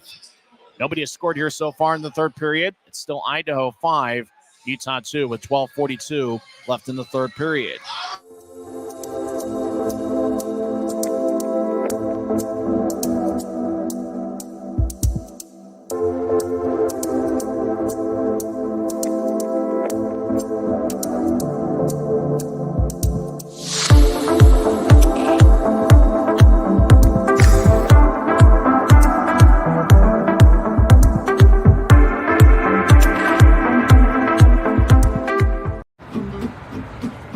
Schwab tires. I'm a confident backseat driver, but Mom's a little stressed about spending. Remember, breathe in. Now watch your speed and breathe out. Good. Even though we're watching our wallets, Les Schwab is still watching out for our safety. So turn here. Help keep drivers and backseat drivers safe with Les Schwab tires. 12:42 left in the third period. It's Idaho 5, Utah 2. Jade Miller will take the draw against Utah's Tyler Penner, the Grizzlies Iron Man, third-year pro out of Colgate. Draw one by the Steelheads. Curry fires towards the net. It goes wide as he puts the dent towards the end boards. Niram battles with Dennison. Puck drifts towards the near corner, chasing after it. Idaho Nick Canati will shovel it back towards the corner. Miller over to Niram, who skates around Utah's net towards the far side. He'll chip it back to Miller, who switches places with Niram. As Miller over towards Curry, glance off of his stick towards the slot. Grizzlies will fire it off the near boards at center ice. Fitz will skate towards his right at center ice, and he'll fly it in. And it's gloved by Thompson, and he will hold on to it as the whistle blows with 12:08 left in the third. 10th meeting this season between the clubs. Utah is 2-7 against Idaho this year. Both of the wins for the Grizz came at Idaho Central Arena. March 2nd's the last time these teams met before tonight. The Grizzlies had a 3-1 victory against Idaho. Will Cranley was outstanding that night, stopping 28 of 29. Draws in the far circle. Stapley will take it. He's out there with Manning and Cutler. Up top is Wickers and Stucker. Draw one by the Grizz. Right point. Stapley over to Stucker. Stucker will fire it off the end boards. Cutler skates towards the far corner. He'll lay it for Miller. He gets challenged by Cutler. Puck rolls in front of the crease. It's taken by Matt Register. He moves to his right for Niram, who crosses center ice. And he'll fly it in as the puck skips towards the far corner on one hop of the ice. Stucker over to Wickers near goal line. And so push it ahead towards Stapley. They're trying to get it back towards Manning. Idaho picks it off. Rink-wide pass, bounced off of Pelton Bice, and it glides slowly towards the far corner of the Grizzlies zone. Stucker in the area, delivers a hit as Cutler gets to Stapley. He loses it. Puck glides slowly to center ice. Idaho in control. Register right wing, fires onto Januzzi, who has a tap off his chest, and he goes towards Stucker, keeps it in play.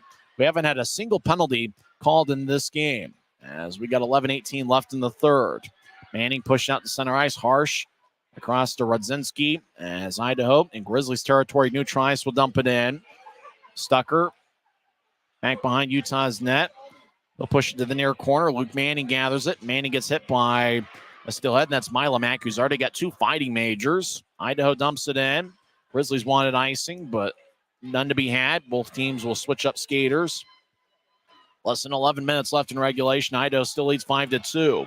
Bocage gets spun around at neutral ice. Now Bocage, he enters the zone, gets divorced in the puck by White. Murphy right side over the line, glides towards his left. He'll drop it off. As Idaho trying to start to Merchant, it bounced away. As Murphy, right point, will fire it around the boards. And Gallant will tap it out to center ice. Nick Canati back in his blue line. Ahead towards Murphy. Pass goes tape to tape. Murphy enters from the left side. He'll drop it for Merchant. Back around the wall. Murphy skates to the near corner to get it as he gets pushed along the glass by Wesley. Murphy strong with the puck. Feeds it back to the far corner. Miller skates over there with speed. He collides with Burke as Miller got there first. Now Murphy trying to center it. It bounced up and Mayhew back towards Murphy, who gets up top. Left point. Lefty shot is blocked by Wesley. Now Bocage ahead towards Berg, who gets across center ice, left wing. He'll dump it in as Berg gets around Canati as he delivers a big-time shot as the glass goes swaying back and forth as Berg hit Murray. Idaho over the line left side as Murphy make that mash of Donato. Left wing righty shot goes wide as Berg over to Messner as he'll step over the line, get it to Wesley. Back towards the right side. One-timer saved by Thompson as the shot was taken by, I think that's Messner.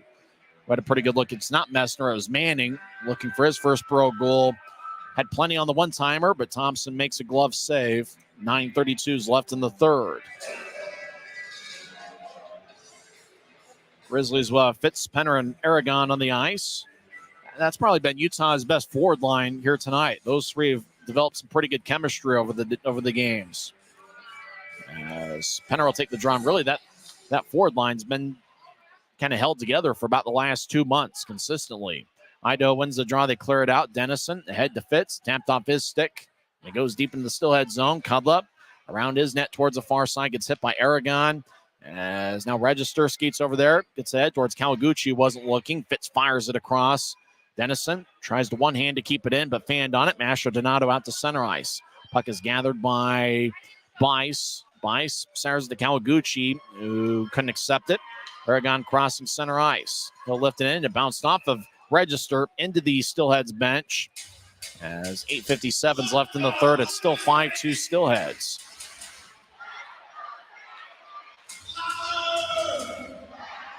Grizzlies have had 3 guys who have appeared in every game this season. Mick Messner, Tyler Penner, and Brandon Cutler are the Grizzlies' Iron Man. It's also game 65 for the Steelheads this year.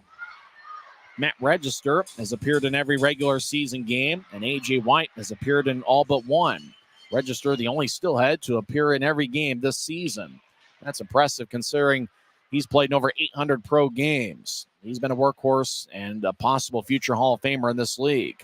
Grizzlies in the attack zone, but a hand pass gets called by Adam Berg in the slot. As draw's going to come back to neutral ice.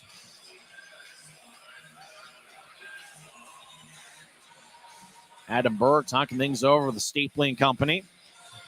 8:41 left in the third. Not many shots on either side. In the third period, Grizzlies have 4 and Idaho has 3. As a drop, won by Idaho. As they'll move it ahead, he goes past near him to center ice. Wickers backpedals into his own zone. He'll move it across to Stucker. Stucker deals it ahead to Stapley, who pushes to his left. Grizzlies enter. Cutler over to Stapley, who stops along the near boards towards the corner. Now he pivots, skates back towards the left point.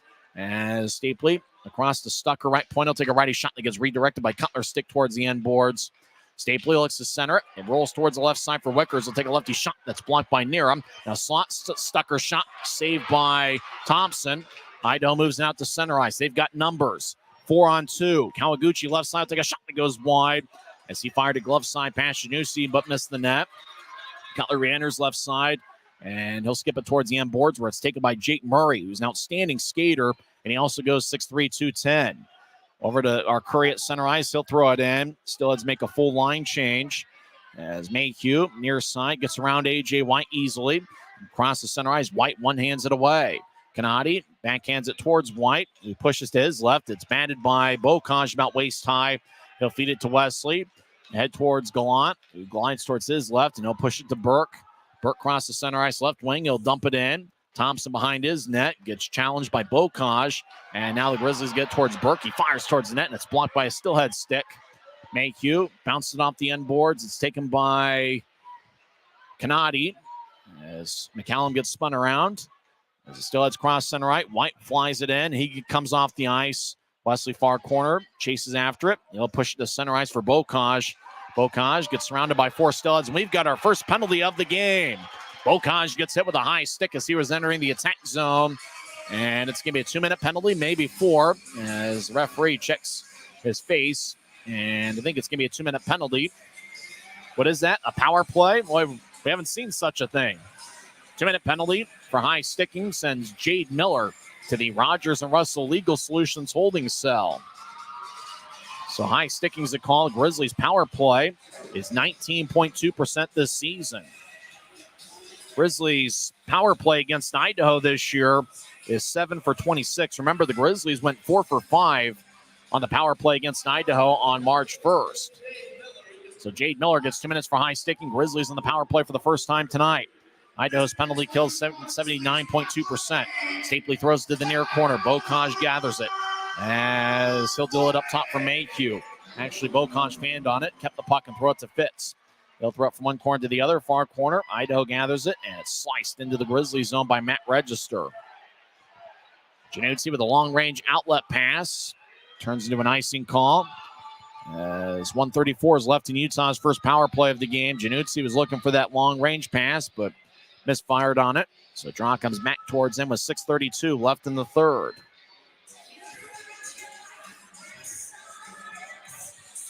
Same teams on Friday night. Your tickets, UtahGrizzlies.com.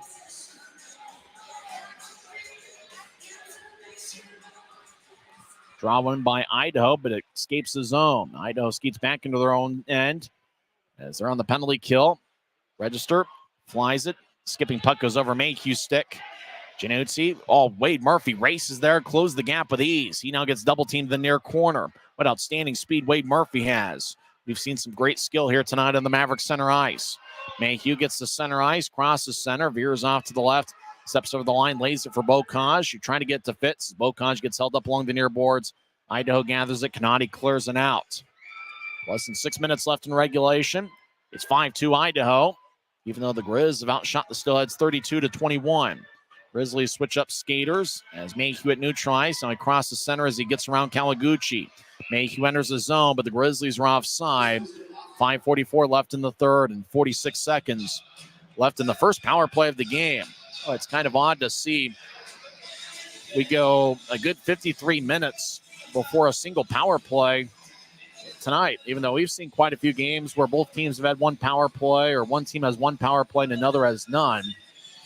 We've seen a few of those games lately, as both teams have been pretty disciplined tonight. Grizzlies win the draw. Wesley back in his own zone. He's down the middle. Now he'll start the attack, as he'll push it back to Burke, left wing. Burke crosses center ice. He's got 18 goals this season. Steps over the line. He ricochets it off the far boards. Gallant over to Messner, who pushed it up top. Wesley gets the hot pass. He'll slide it across to Manning. Manning will switch places with Wesley, drops it up. Wesley fakes a one-timer. He feeds it to the near side for Burke over to Manning. One-timer saved by Thompson. As Kanadi throws along the near wall. Wesley tries to keep it in, and he does. Burke across towards Gallant off the far wall. About 5 minutes left in regulation. Burke far side. We'll get it to Wesley. He's in the left point. Wesley deals to the right side. Gallant fires towards the net wide. Idaho's back at full strength as Miller joins the play. Miller will skate towards the bench as he stays in there. Right wing pass to McCallum. It goes past him. Deep into the Grizzlies zone. McCallum chases after it as he collides with shoulders with Wesley. Utah skies it high into the air. Bounces at center ice as it flew just under the video board. Grizzlies switch up skaters. 4.5 minutes left in the third. Right wing pass to White. He got a piece of it, says the linesman, as Januzzi plays behind his net. Over to the far side, Grizzlies drop it for Aragon, who's been outstanding tonight. He'll fire it onto Thompson, who kicks to the near side. Penner around the boards for Aragon, who gets hit by Rodzinski. Aragon might be Utah's best player here tonight. Penner over the near side. As he tried to get towards Berg, it goes up top. Dennison fires towards the net wide. Teixeira, right point, will backhand it to the corner. It's gathered by Arcur. He's got an NHL deal. He loses it. Grizzlies get it to the left wing for Dennison. Over to Teixeira. Fires it to the near corner. Puck glides towards the net. Idaho cuts off Utah's pursuit as the Steelheads get it to center ice. 2-on-2. Steelheads over the line. They try to get towards Milomac as Grizzlies neutralize. Aragon dumps it in. He lost his stick as the Steelheads. Patrick Cudlip drops off Masher Donato. Shot didn't get much on it as it bounced off of Wickers. Now Masher Donato behind Utah's net towards the far side as he's being shadowed by Manning. Right point. Register over to Cudlip, who fumbles the puck. Stapley over to the left wing for Cutler. Steps over the line with speed. Trying to drop it for Manning, but Register gets a stick in the way. As the puck goes to the right point, Manning keeps it in, and he'll fly it to the far corner. It's gathered by Cudlip. He feeds it to Register. He's at the far goal line. Register sauces it. Play with a high stick by Stucker. Utah's net is empty with 3:07 left in the third. Wickers touched it up. The whistle blows as Stucker played it with a high stick. So with it being a 3-goal game, 3:07 left in the third. Januzzi is off. Now he's back on. He was off for about 20 seconds. As looks like we got a timeout on the ice. 3:07 left in the third. It's the Steelheads 5 and the Grizzlies 2. We're back in 1 minute to find out how this one ends together. This is the Grizzlies Hockey Network. At Black Bear Diner, you always get more. More choice. More amazing food. More value. From huge breakfasts to delicious lunches and hearty dinners. Black Bear Diner has more for you. So get more when you want it, the way you want it, and get it today. Good old-fashioned family food, Black Bear Diner. Black Bear Diner. From commercial to recreational truck accessories, Mountain Land Truck Outfitters has got what you need. Flatbeds, spray and bed liners, lifts and leveling kits, wheels and tires. Mountain Land Truck Outfitters proudly uses a brand you know and trust. And with our experienced, knowledgeable, and friendly staff, your visit here will be informative and enjoyable. Stop into our convenient location in Provo at 265 South 100 West or call 801-225-4637 to get a quote for your fleet or individual truck. Mountain Land Truck Outfitter. It's Idaho 5, Utah 2, and if we don't have a miracle, looks like the Steelheads are going to win the first game of this series. However, in terms of watching the rest of the action in the league, Rapid City leads Allen 4-1 with 11 minutes left in the third period. So even if the Grizzlies lose, if Rapid City gets a victory over Allen tonight, the Grizzlies don't lose any ground, and Allen doesn't climb up 2 points closer to Utah for fourth. Utah right now is 4 points ahead of Allen in the Mountain Division standings. Idaho wins the draw. Reese Harsh, who had the first goal of the night, he scored 12:35 into the first period, moves to the near corner. Steelheads in the attack zone, skating from left to right. Right wing, Curry shot saved by Januzzi in the butterfly position. As Grizzlies head to the left wing, pass connects to Cutler. He steps over the line as he's being challenged by Harsh. Cutler over to the near corner for Stapley, trying to move it across, didn't get very far. Miller feeds it to the far corner. Manning gathers it for the Grizzlies. He's trying to push it ahead. Curry saucers the neutral ice. Januzzi's off the ice. 6-on-5, Utah's net is empty. 2:33 and counting left in the third. It's the Steelheads 5 and the Grizzlies 2. Steelheads lofting out to center ice. Grizzlies push it across. Stapley over the line, gets to Bocage in the near corner. Bocage pivots, stops, gets up top to Mayhew. Left side, he feeds it to Stapley. Stapley surveys as he looks over his left shoulder. Now Stapley fires towards the net, and it bounced off a Bocage skate. Cutler over to Wesley, back to Cutler, far circle. He'll get it to Manning, who lets it go off the end board. Stapley pushes up top to Mayhew, who directs it across to Wesley, over to Bocage, back to Wesley, right point. As we got 2 minutes left, Cutler over to Bocage, goes past him, and it goes to center ice. Mayhew gathers it at the center red line. He'll get it ahead to Bocage. He moves to his right. Cutler trying to throw it in. It's taken away. Idaho fires towards the empty net, and they score. And this baby's in the refrigerator as the Steelheads have taken a 6-2 lead. Let's see. The numbers aren't as easy to spot with the gray jersey as the Steelheads get their 6th goal of the night. Still can't quite tell who that is.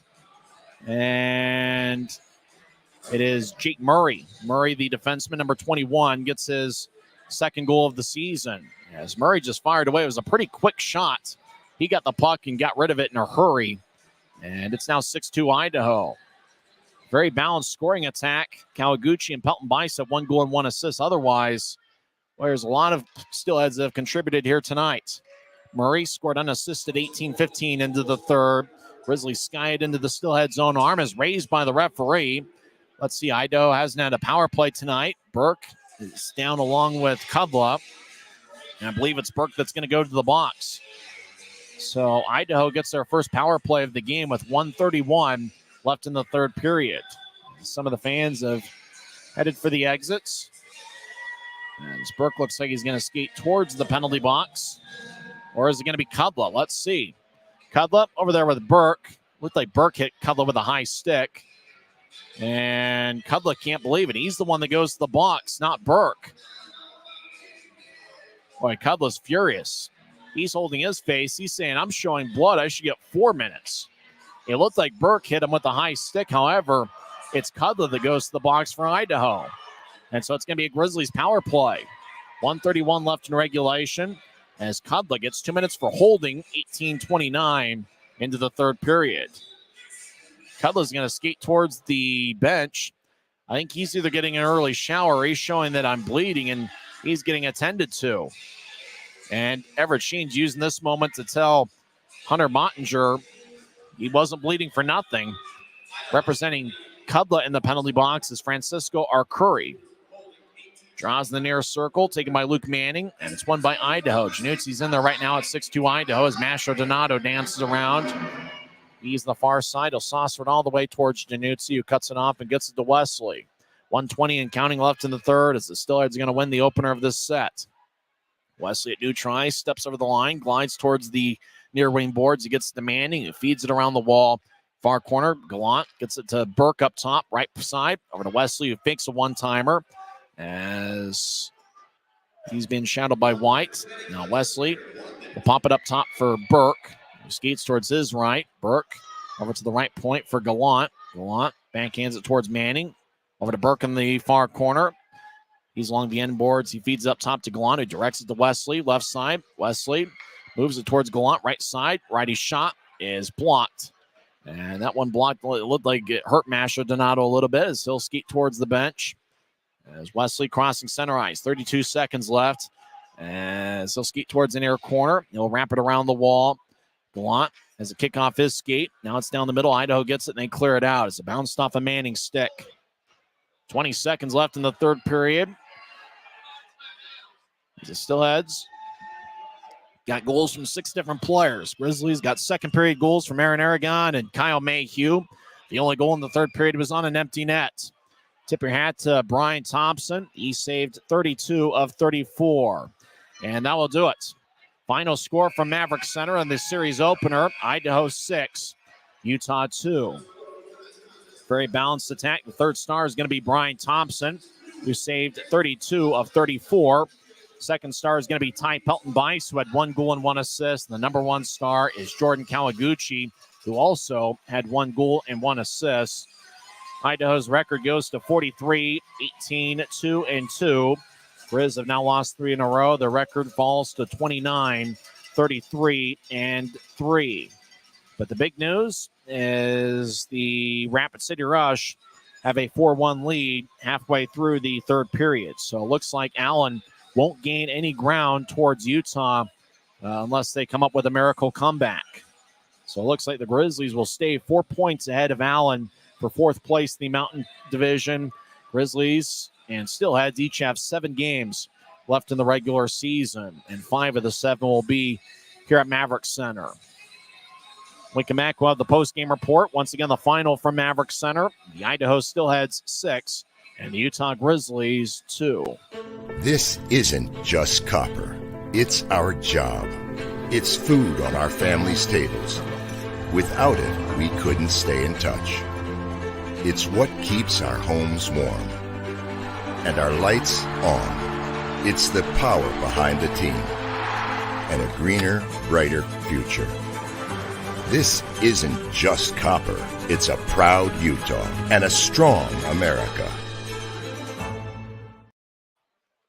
Final score from Maverik Center, Idaho 6, Utah 2.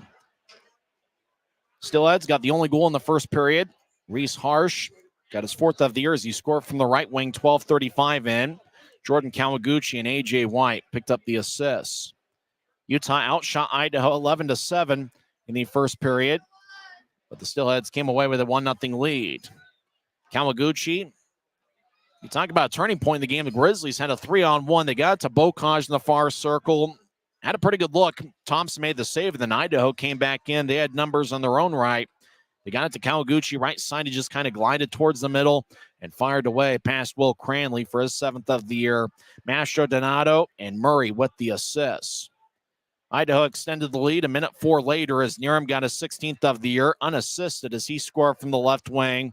And so that made it 3-0. Steelheads did a pretty good job, kind of like the Grizzlies do from time to time, you know, kind of carrying that momentum and scoring in bunches. The Steelheads certainly did that.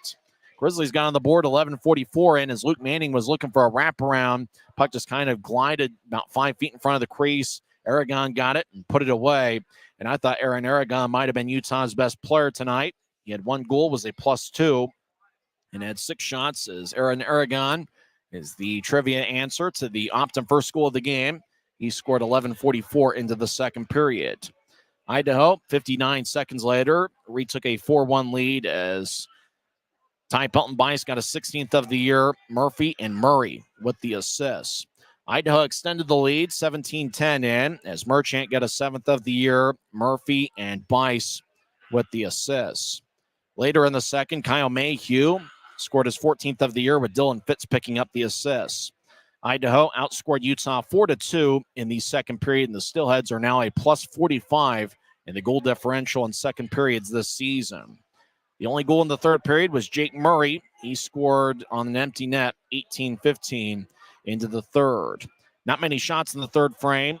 Utah had 7, Idaho had 6. And kind of odd when you think about that second period. That was certainly the big frame of the game.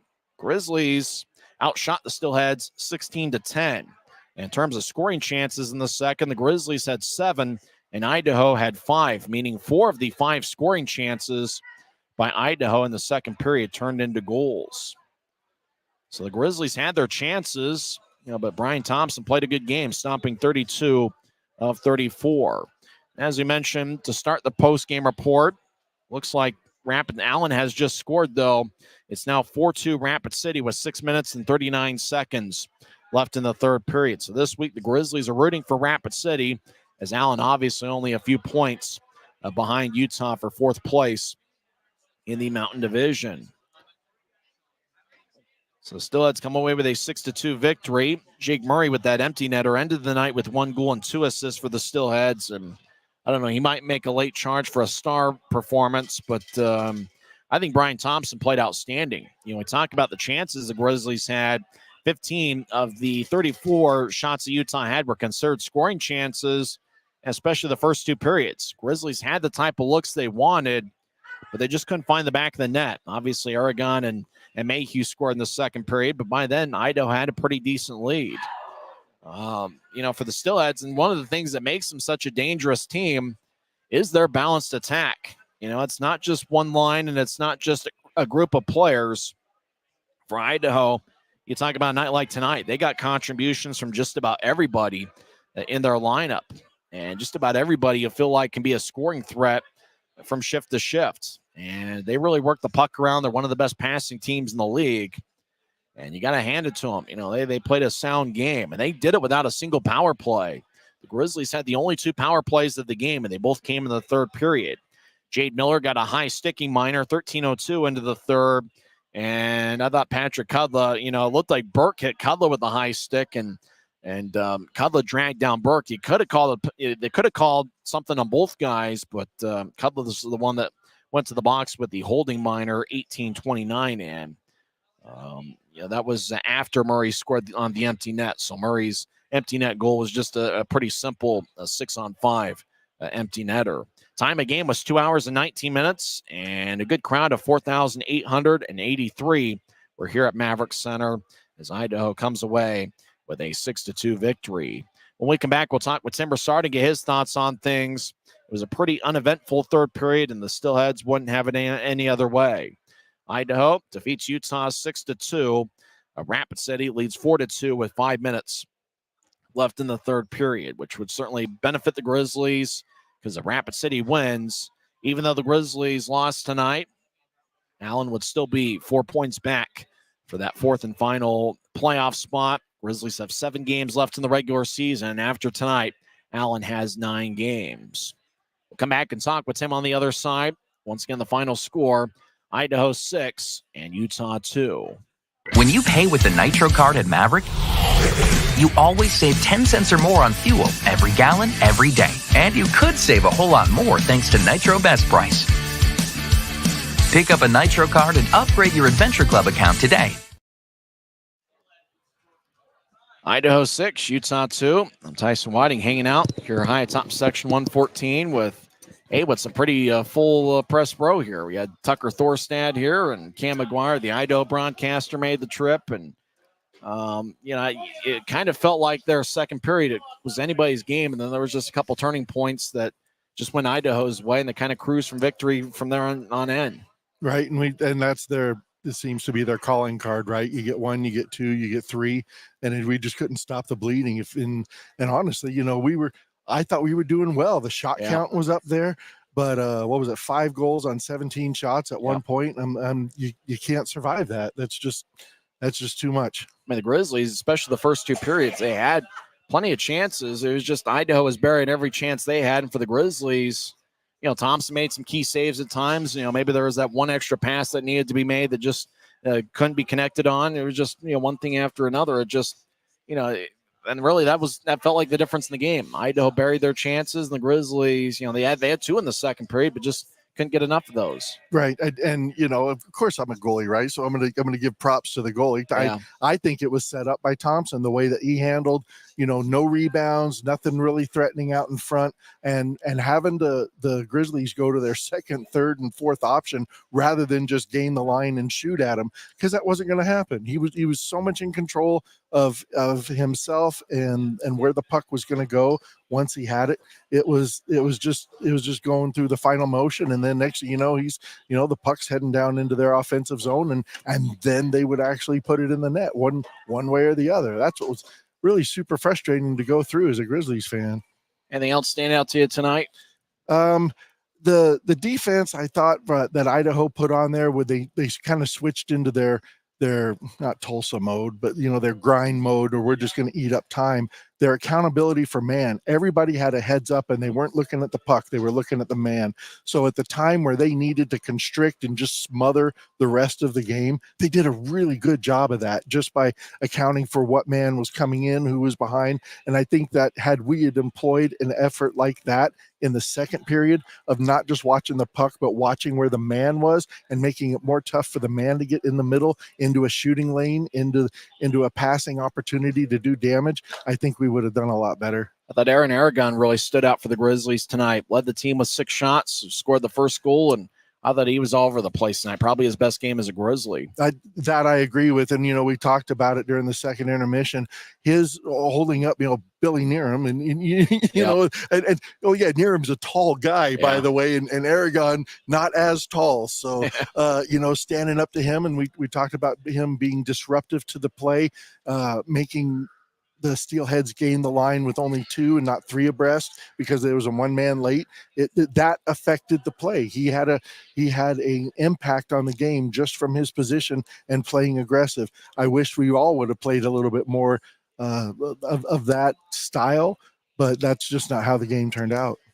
It's really weird not having many power plays, and we've seen quite a few games like that, but it almost felt like the game just flowed a certain way because you didn't have kind of that strategy that you normally get from a power play. Right. And honestly, I don't know if I disagreed with any of the non-calls. 1 or 2 here and there, but I think they gave the guy. I think they could have cut like a hit with a high stick there at the end. Cutler will have something to say about that, but everywhere else. But that was at that time the game was well in hand, so I don't think there was any calls or non-calls that impacted the game at all. In terms of Friday night, you talk about both teams will have tomorrow off. It's possible. I mean, it's hard to say. It's so late in the season whether either team's going to get a practice in tomorrow or not. But, for the Grizzlies heading into tomorrow, I think the big thing is you're still 4 points ahead. Unless Allen comes away with a miracle comeback, it looks like right now Rapid City still leads. And now Rapid City's actually extended the lead. It's now 5-2 with about 3 minutes left in regulation. So despite the Grizzlies' loss tonight, they didn't have Allen gain any ground on them, as it looks like the Americans are also going to lose. Right. So we still got 2 more games in this set. I don't think we're going to have this type of luck going throughout the whole series here. We're not going to be able to survive very well if we don't pull out a win or pull out some points between the next 2 games on Friday and Saturday night. So then next week you got the team that's got the best record coming to town. Out of the frying pan into the fryer, So take care of what you need to now, get some points and go from there. Judd Lieber having some fun. Oh, by the way, our camera crew. Do we not have the best camera crew? So Kansas City's pretty good too, but I'd say Grizzlies are also good.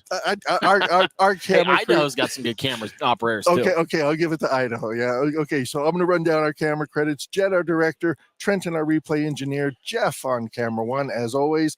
Jason on 2, Dalton on 3, and Cody on 4. Thank you very much, gentlemen. You're part of the best camera crew in the ECHL. It was a fun one tonight, despite Idaho winning 6-2.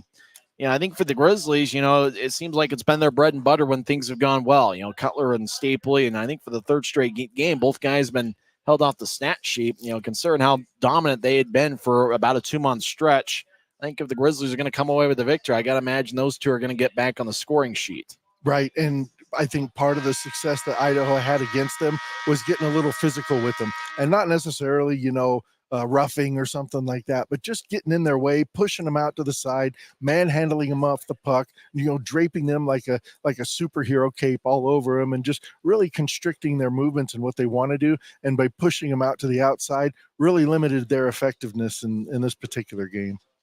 Well, Friday's going to be a lot of fun. One good thing about tonight, game went 2 hours and 19 minutes without the power plays and a lot of stoppages, except for the clock. It's 2 minutes. I mean, the third period started pretty late, so it's 2:19 considering all that. Hey, we'll take that all day, any day. Absolutely. I don't know what it was with the clock, but they got it figured out, and we progressed on. Well, that'll wrap things up here from Maverik Center. Once again, in 2 hours and 19 minutes in front of a crowd of 4,883. Aaron Aragon and Kyle Mayhew scored second period goals, but the Steelheads got 1 goal and 2 assists from Jake Murray. Ty Pelton-Bice and Jordan Kawaguchi had 1 goal and 1 assist, and Brian Thompson saved 32 of 34 as the Steelheads defeated the Grizzlies 6-2. Next broadcast of Grizzlies hockey will be on Friday night, 6:50 pregame show, 7:10 face-off. Make sure to get your tickets at UtahGrizzlies.com as it's an AFCU Friday. Tickets start just $10 when you pay using your AFCU debit or credit card at the Maverik Center box office. For Tim Broussard, I'm Tyson Whiting, and it is what it is. You've been listening to the Grizzlies Hockey Network, presented by Rio Tinto Kennecott.